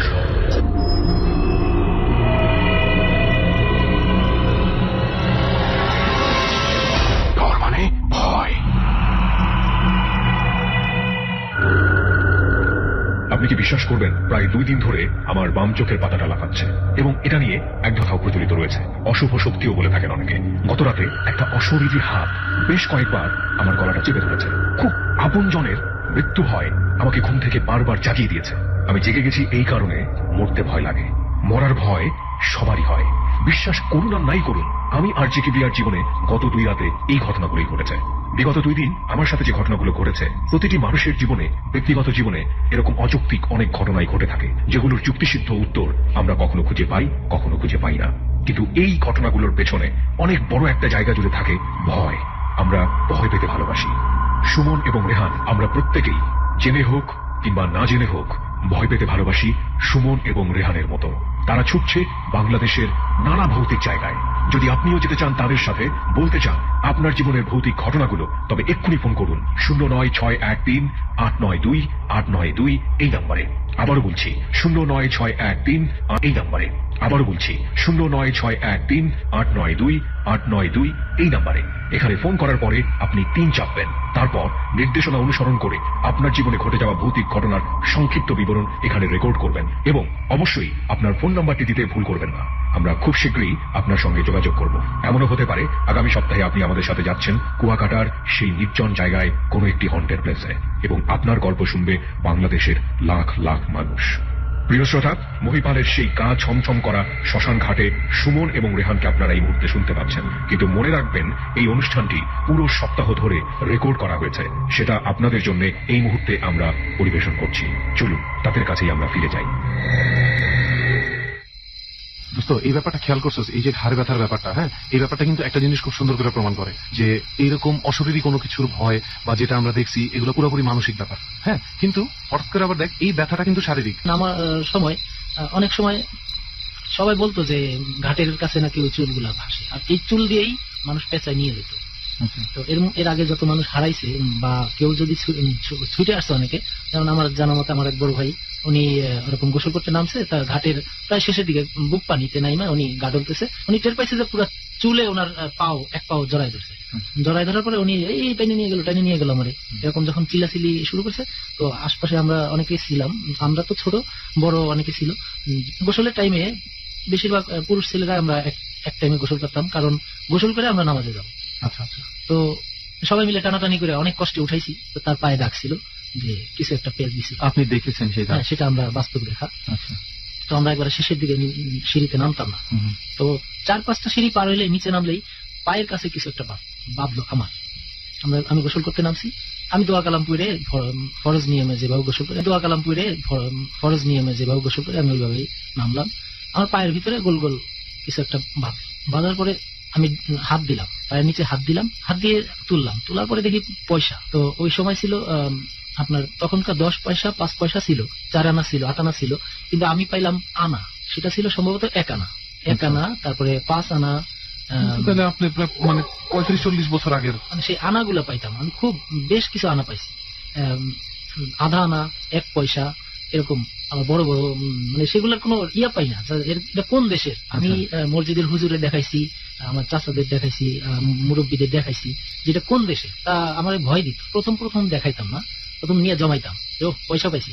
তখন মনে করতাম এইটা যে কারোর পকেট থেকে অথবা কারোর লুঙ্গির গোতার ভিতরে অনেকে টাকা পয়সা রাখে, অনেকে লুঙ্গির মধ্যে গুজে রাখে। আমি ভাবতাম কি এগুলো মনে হয় কারো না কারোর পকেট থেকে অথবা লুঙ্গির গোতায়। আমি খুব খুশি হইতাম, আমি ওগুলো জমাই রাখতাম। তো 1 পয়সা, তারপরে ইয়াগুলা 1 আনা, এগুলো যখন পাইতাম এগুলো আমি নিয়ে সংগ্রহ করতাম। তো দেখা গেছে আমি ঘরে রাখছি 2টা রাখছি, আমি পরের দিন যা দেখতাম 4-5টা হয়ে গেছে। তখন আমার ভয় লাগতো, কারণ আমি আবার আমার আম্মারে জানাইলাম। ভয় লাগতো? খুশি হওয়ার কথা না, ধরেন আপনার আমার ভিতরে খুশি হচ্ছে যে মা দেখো 2টা রাখছিলাম, 5টা হয়ে গেছে। তখন আমার মা বললো, খবরদার, এগুলো কোথায় পাইছো, এটা কি হয়েছে, সত্যি কথা বলো, কি হয়েছে, কোথায় পাইছো? তখন আমি বলতাম, মা এরকম পুকুরের ভিতরে পাইছি, সিঁড়িতে। তা মা বলতো, না এগুলো তো এই দেশের, এই আমলেরও না, এই দেশেরও না। মানে কোন দেশের যে এটা আমি অনেকেরই দেখাইছি, তারা কেউ বলতে পারে না। লাস্টে আমার একজন ভয় দিল, এগুলো আমার দিয়ে দাও, তা নাহলে তোমার পুলিশে দাও। যখনই পুলিশের কথা বলতাম, তো ছোট, তখন আমার একটু ভয় লাগলো, পুলিশে ধরবে এই পয়সার জন্য। তখন আমি বললাম যে ঠিক আছে, আপনার আমি দিয়ে দেবো। আমি কিন্তু সুমন এটা চিন্তা করতেছিলাম, বুঝছো, এখন যদি আমাদের কাছে পুলিশ জিগায় যে করোটা, তখন আমার একটু ভয় লাগলো, পুলিশে ধরবে এই পয়সার জন্য। তখন আমি বললাম যে ঠিক আছে, আপনার আমি দিয়ে দেবো। আমি কিন্তু সুমন এটা চিন্তা করতেছিলাম, বুঝছো, এখন যদি আমাদের কাছে পুলিশ জিগায় যে করোটা এত রাত্রে পুলিশে, তখন জবাব কি? আসলে আমাদের চারপাশে কোনো আলোই পাইতেছি না, ঠিক আছে। দোয়া করি আমরা পুলিশ যেন এসে না ধরে। আচ্ছা, তারপর কি হলো? এমন জায়গায় পুলিশ কেন? কোনো সুস্থ আমাদের মতো পাগল ছাড়া কেউ আসবে না এখানে। তারপর যখন এই পয়সাগুলো আমার আম্মারে দেখাইলাম, আমার আম্মা বললো যে এগুলা তুমি ই করো না, 2টা থেকে 5টা হয়েছে, মানে বাড়তেছিল। এক পর্যায়ে আমার 2 হাতের মানে কোষ যেটাকে বলে, 2 হাত ভরে গেছে, মানে ওইগুলো পয়সা হয়েছে একটা থেকে না। তখন মানে আমি 8 থেকে 10টা পয়সা পাইছি সব মিলে, কিন্তু এগুলো শুধু বাড়তে থাকলো। বাড়তে থাকার পরে আমার মানে আমি একদিন গোসল করতে গেছি, তখন কোনো লোকজন নাই, না থাকার কারণে আমি আবার চলে আসতেছিলাম। তখন আমার ওই পাশের ঘাট থেকে একজন বলতেছে, ডাক দিছে, মাসুদ গোসল করো। আমি বললাম যে না, আমাদের এই ঘাটে আমি তখন আমার এলাকার ভাষায় বলছি যে না, আমাকে ঘাটে কেউ নেই, তা আমি একা একা গোসল করবো না। আমি তো করবো না, আমি তো আছি, নামো। না, আপনি তো চিনতেন আপনি? ওই দিকে ফেস করা। আচ্ছা, তো কণ্ঠটা আমার এই পর্যন্ত আসতেছে দেখে আমার সন্দেহ হয়েছে যে এত দূরে, তো ওই কণ্ঠ এত দূরে এত ক্লিয়ার, আমার ভয় লাগতেছে। তখনই লাগতেছে কয়টা সময়, এটা দুপুরবেলা নাকি? একবারে দুপুরবেলা। আচ্ছা। হঠাৎ করে শুনতে অনেকের কাছে মনে হতে পারে যে কিছুই না, এরকম করে একজন ডাক দিতেই পারে, কিন্তু অপরিচিত একটা মানুষ সেটাই। অন্যদিকে ফেরা মাঝখান থেকে ডাক দিচ্ছে অনেক দূর থেকে, কিন্তু আওয়াজটা মনে হচ্ছে আমার পাশেই। এটা কিন্তু ছোটখাটো ব্যাপার না। তো আসলে ফেস দেখা যাচ্ছে না, এই জন্য আসলে চুলগুলা, এই যে চুলের গল্প, এইখানে যতগুলো মানুষ যারাই দেখছে প্রত্যেকেরই চুল বড়, চুল দিয়ে এমন ভাবে ফেস ঢাকা থাকে, মনে হয় না যে ফেসটা কোন দিকে, মানে এর ফেসটা যে কোন মুখটা কোন দিকে আছে এটা বোঝা যায় না। আমি মনে করতেছি তার মুখ ওইদিকে, কিন্তু ওই দিক দিয়ে যে দেখতেছে সে মনে করতেছে তার মুখ এইদিকে। আসলে তার ফেস, ওই পুকুরে যতদিন যে যত মাথা দেখছে, চুল দেখছে, কেউ কোনোদিন ফেস দেখে নাই আমার জানা মতে। তো যার কারণে আমিও দেখতে পারতেছি না। তো আমার বলতেছে গোসল করো, সমস্যা নেই। তো কণ্ঠটা একটু ভারী। আমি বললাম না, আমার গিয়ে ঘাটে যখন কেউ নেই, আমি বললো সমস্যা নেই, তুমি নামো। তখন আমি দৌড় দিলাম। আমার মা বলে দিছে, এক মায়ের এক ছেলে, খবরদার, কোনো ইয়েতে দরকার নেই যাওয়ার, পানিতে বিশেষ করে। তো বিশেষ করে পানিতেই কিন্তু সমস্যা দেখা দেয় বেশি। তো আমি দৌড় দিয়ে বাসায় চলে গেলাম। যাওয়ার পরে আবার গোসল করার জন্য ওই পাশের বাড়ি সবাই নিয়ে চল গোসল, আবার গোসল করতে আসলাম। তখন আমি আবার একটা পয়সা পাইলাম। পয়সা পাওয়ার সময় আমি যখন তখন ওই পয়সাটা নিতে গিয়া, মানে ওই যে পয়সার একটা লোভ হয়ে গেছে, যে সিঁড়িতে পাইতাম ওই সিঁড়িতে না পাই আরেক পাও নিচে নামাইছি। এভাবে কয়েকটা সিঁড়ি আমি কিন্তু নামছি, এই লোভে পয়সা এক ধাপ করে নামতেছি। তখন লাস্টেরটা যখন আমার গলা, মানে মুখ ঢাকবে, আর একটু নামলেই আমার মাথাটা নামে, এরকম পরিস্থিতিতে আমি যখন নামতেছি তখন আমার সেন্স আছে, আরে আমি তো বেশি নিচে নামতেছি, আর পয়সাও পাইতেছি না। খুঁজতে খুঁজতে একটা পয়সা, সিঁড়ির এই মাথা ও মাথা, সিঁড়ি বাঁধানো তো, সিঁড়ির এই মাথা ও মাথা হাঁটতেছি। সবাই বলে কি ব্যাপার, তুমি এরকম করো, ঘুরো কেন? আছে বলা যাবে না, কারোর কিন্তু বলি না, শুধু মা জানে। আর ওই কয়েকজন মুরব্বীরা বলছি, তারা বলছে এটা এই দেশে না। তো আরেকজন বলছে ওই লোকটা খুব চালাক, উনি মনে করছে বিদেশি আরো পয়সা পাবা, তুমি আরো নিচে নামো, আরো ভিতরে আসো, মানে আরো নামো। কি স্বপ্ন দেখছেন? রাত্রে এই যে চুল, শুধু মাথা, মানে এটা কি স্বপ্নে? স্বপ্নের মধ্যে, স্বপ্ন বলতে আমি রাত্রে দোয়া কালাম পুরেই শুই, তার মধ্যে আসাটা বিশাল ব্যাপার। তার ভিতরেই শুধু মাথাটা এমন ভাবে আপনার, আমি যখন শোয়া, আমার স্বপ্ন কিনা, মানে স্বপ্নের ঘরেই একবারে মাথার উপরে, মানে টাল ভেদ করে মাথাটা, শুধু মাথাটাই দেখা যাচ্ছে। বলতেছে তুমি আরো পয়সা পাবা, আরো অনেক কিছু পাবা, তুমি আরো নিচে নামো। আচ্ছা, আপনার কি কোনো মনে নেই মাসুদ ভাই যে আপনার যে পয়সার প্রতি আগ্রহ, সেই আগ্রহটা আপনার এইসব জিনিস মানসিক ভাবে দেখাইতেছে, বুঝাইতেছে যে তুই আরো পয়সা পাবি? যদি মানসিক ভাবে দেখাবে, তাহলে পয়সাটা মানসিক ভাবে কোথা থেকে আসবে? সেটাই, এটা তো পয়সাটা তো সবার হাতে দিচ্ছি, এটা তো উড়ে যাচ্ছে, এটা তো হাতে ধরতে পারছে, এটা বাড়তেছে, এটা তো আর কল্পনা না।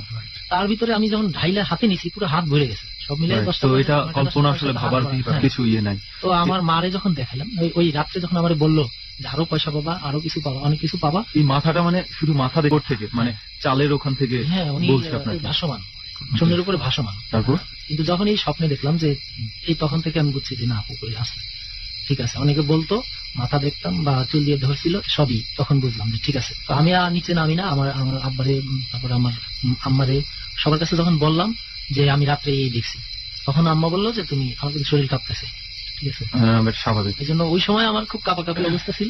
এখন এই যে বলতেছি, এখনো কিন্তু ইয়ে লাগতেছে, গলা টলা শুকিয়ে যাইতেছে, যেহেতু এটা একবারে আমার বাস্তব থেকে নেওয়া। তো আমার আম্মা আব্বারে যখন জানাইছি, সবাই বললো যে শিগগিরই এগুলো সব ফালাই দিবি, এগুলো রাখলে তোর নিয়ে যাবে। কারণ এর আগেও নিয়ে গেছে, আর ফেরত আসে না। তো শেষ পর্যন্ত আমি এগুলো ফালাইতে মায়া লাগতেছে, তারপরে আমার হাতেই ফালাইতে হবে, আমি পাইছি আমারই ফালাইতে হবে। আপনাকে আমার মুরব্বীরা বললো যে তুমি পাইছো, তোমার হাতেই ফালাইতে হবে, অন্য কেউ ফালাইলে তার আবার সমস্যা হইতে পারে।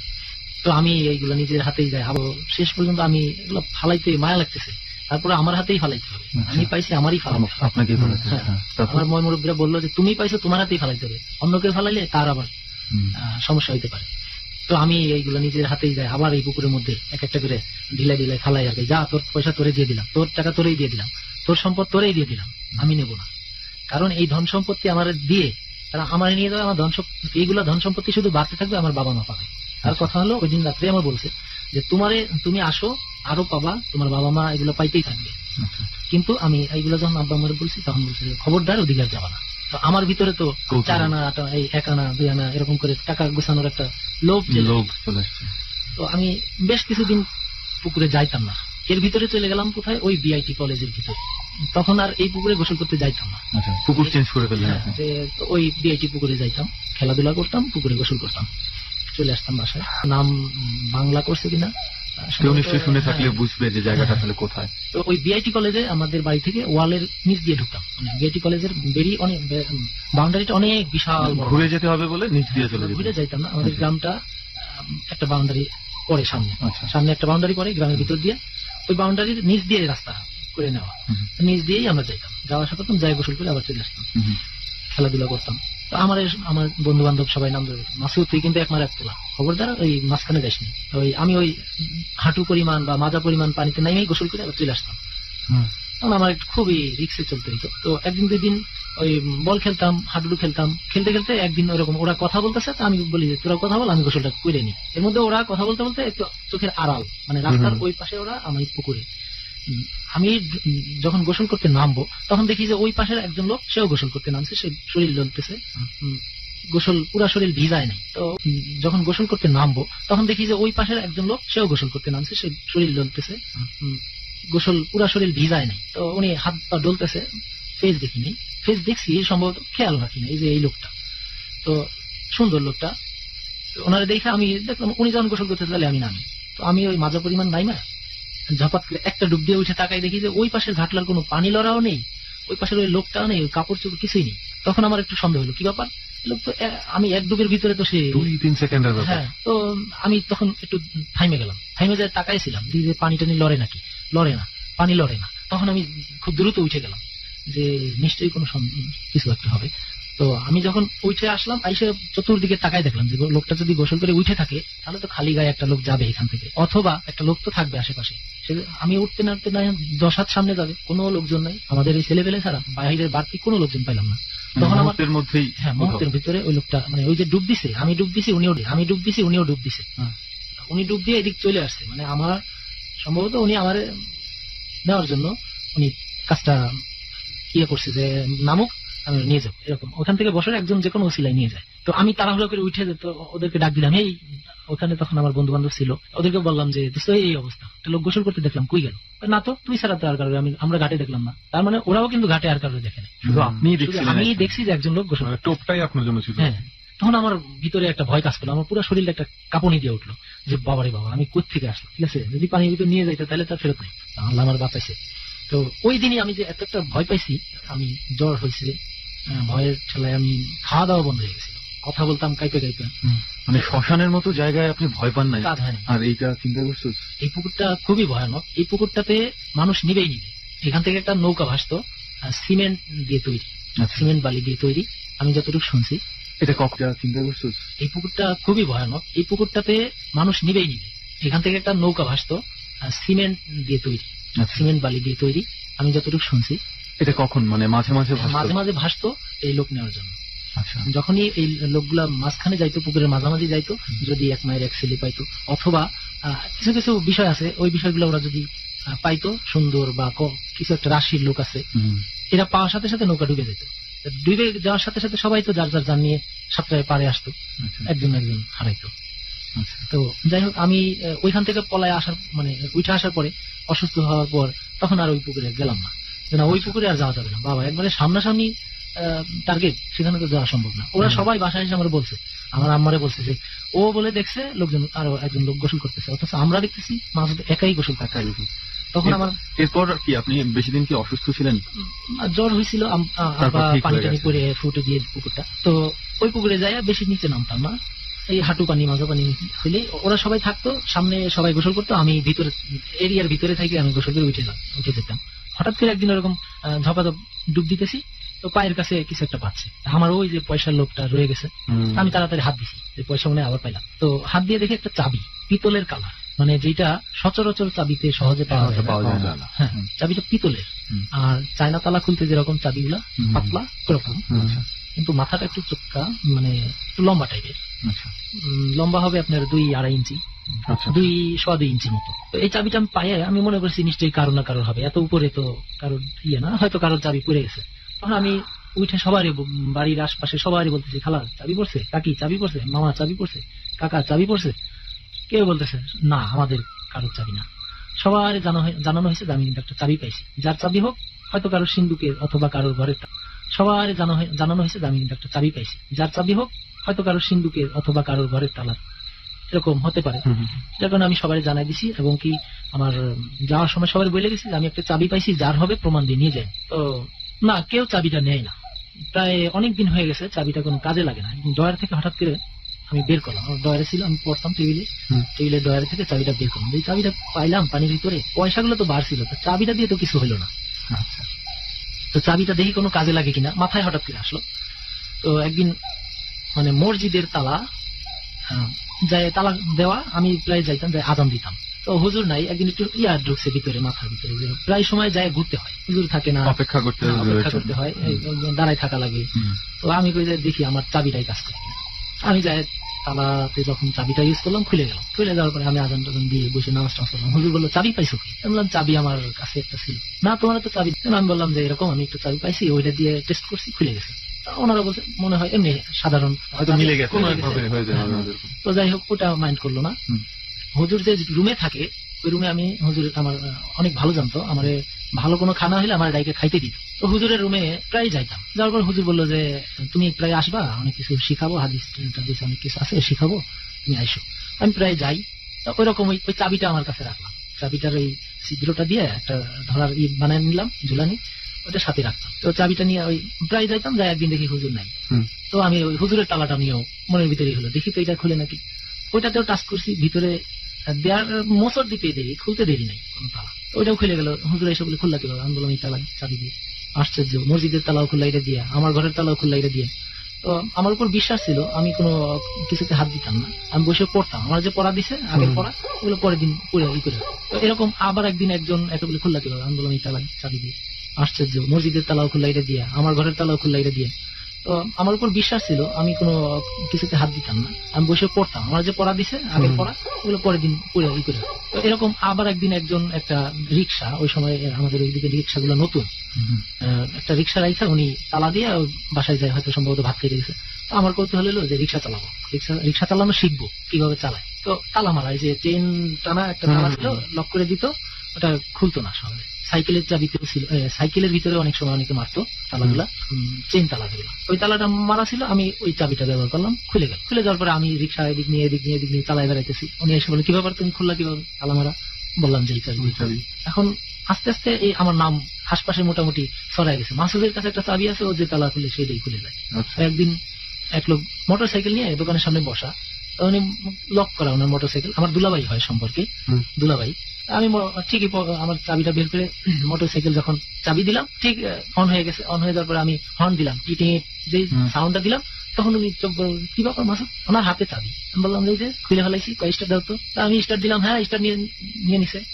তখন উনি দৌড়ে এসে তাড়াতাড়ি থামায় বললো কি ব্যাপার, কি দিয়ে খুললা? এই চাবি দিয়ে। তখন আমার মোটামুটি নাম হয়ে গেছে, মাসুদের কাছে একটা চাবি আছে, সব তালাই খুলে যাইতেছে। তখন এক পর্যায়ে আশপাশে সবাই একটু সজাগ হয়ে গেল যে মাসুদ কিন্তু তালা একটা চাবি একটা পাইছে, এটা দিয়ে কিন্তু সব খুলে যায়। চেয়ারম্যান চাচা হয়, তখন মেম্বার ছিল, ওনাদের কাছেও কানে চলে গেছে যে মাসুদের কাছে একটা চাবি। তো এলাকার কিছু লোকজন আছে যারা কিন্তু স্বার্থ সিদ্ধির জন্য অনেক কিছু চেষ্টা করে। ওই যে পয়সা দিলাম না, পয়সা না দেওয়াতে ওনারা একটু ছিল, তখন ওনারা আমাকে লোভ দেওয়া শুরু করলো যে তোমার ওই চাবিটা আমাদের দাও, তুমি যা চাও, যত টাকা পয়সা চাও দেওয়া যাবে, দিয়ে দেবো, কিন্তু চাবিটা আমাদের দাও। আমি এর ভিতরে অনেক ঘরের তালা তাদের সামনে, যে কাকি দেখেন আপনাকে ঘরের তালাই খুলে ফেলাইতেছি, খুলে দেখাইতাম, দেখেন কি একটা চাবি পাইছি, অদ্ভুত একটা জিনিস, খুলে যাইতেছে সব। একটা চাবি দিয়ে যে এতগুলো তালা খোলা যায়, সবাই অবাক হয়ে গেছে। এখন এই চাবিটার জন্য আমার এই রাত্রে 12টা 1টার সময় এক একজন আসে, আইসে মাসুদ চাবিটা দাও। এই যে একটা চাপে পড়লাম, সবাই শুধু আসে চাবিটা দাও। কারণ আমি তো দিই না, কারোর দিই না। আমার হুজুর বলে দিছে এই চাবি কারোর হাতে দিবা না, তোমার অমঙ্গল হবে, প্লাস যে নিবে সেও একটা না একটা দুর্ঘটনা ঘটাবে, কারো না কারো কিছু একটা হারাবে, চুরি ডাকাতি যাই হোক হবে। এই চাবি কারোর দিবা না। এমনি একটা চুরি ডাকাতি হলে তো এলাকার মধ্যে আপনার দোষ। তখন কিন্তু আমাদের ওই দিকটায় চুরি হয়েছে, অলরেডি চুরি হয়ে গেছে, কিন্তু এই চাবির জন্য চুরি হয় না, তালা ভাঙে চুরি হয়েছে। যার কারণে আমি খোলা পাইলে হয়তো আপনার খোলা পাইলে আমার। তো আমাকে আমার কাকা, আমার মুরব্বী যারা, ওনারা বললো যে বাবা তুমি যে চাবিটা পাইছো, এই চাবিটা কিন্তু পুরো রিস্ক, এখন যার বাড়িতেই হবে তোমার কিন্তু ধরবে, আর এই চাবিটা তুমি যেহেতু ছড়াই দিছো সবার কাছে, এখন এটা নিয়ে তোমার রক্ষা নেই, তুমি এখন এটা নিয়ে কি করবা? তখন আমারে এই চাবি নিয়ে আমারে খুব চাপে পড়লাম।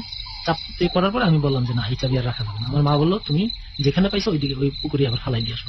তখন ওই চাবিটা আবার সেই রিংটা খুলে শুধু চাবিটা আবার মানে কারোরে না দেখে মানে একেবারে রাত্রেবেলা ওই রেল লাইনের ওই পাশ দিয়ে ঘুরে একা একা যায় চাবিটা গায়ে জোরে ঢিলা দিয়ে একবার মাঝখানে ওই পুকুরে তোর ফেলে চাবি দিয়েছে। তোরই রাখ। এইটার সময় ওই যে যখন পয়সাগুলোর ব্যাপারে যখন আপনারা বলছি, তো এই চাবির বেলা এরকম কোনো কিছু ঘটেনি? না, কোনো চাবিটা- স্বপ্ন না, কিছু না, স্বপ্ন টপ্ন বলে নাই, দেখেছেন? জাস্ট আমি তো একটা ফল পাইতেছি, আমাকে লোভ দিতেছে যে এইভাবে করে আমার- যেভাবে হোক পুকুরে নামাবে হ্যাঁ, আর কি। পুকুরে আমাকে নিবেই, যেহেতু একটা আর এক মায়ের এক চল ছেলে ছিল। যেহেতু। হ্যাঁ, তো এই ছিল আমার মোটামুটি জানা। অদ্ভুত, মানে আমি মানে আমার ওই মাথার চুলের যেটা ঘটনা, এই মাথার চুলে আমি আগে অনেক ঘটনা কিছু শুনছি মানুষের কাছে। স্বপ্নটা তবে সবার ক্ষেত্রেই শুনছি যে আমার চাচাতো ভাই রয়েছে, আমার মামাতো ভাই করছিল, আমার দূর সম্পর্কের দাদা দেখছিল, হুম। কিন্তু দোস্ত এরকম ওনার মানে সাথে নিজে যেটা হয়েছে, নিজে যেটা মামাতো ভাই- করছে, রেহান, গন্ধটা খেয়াল করছে?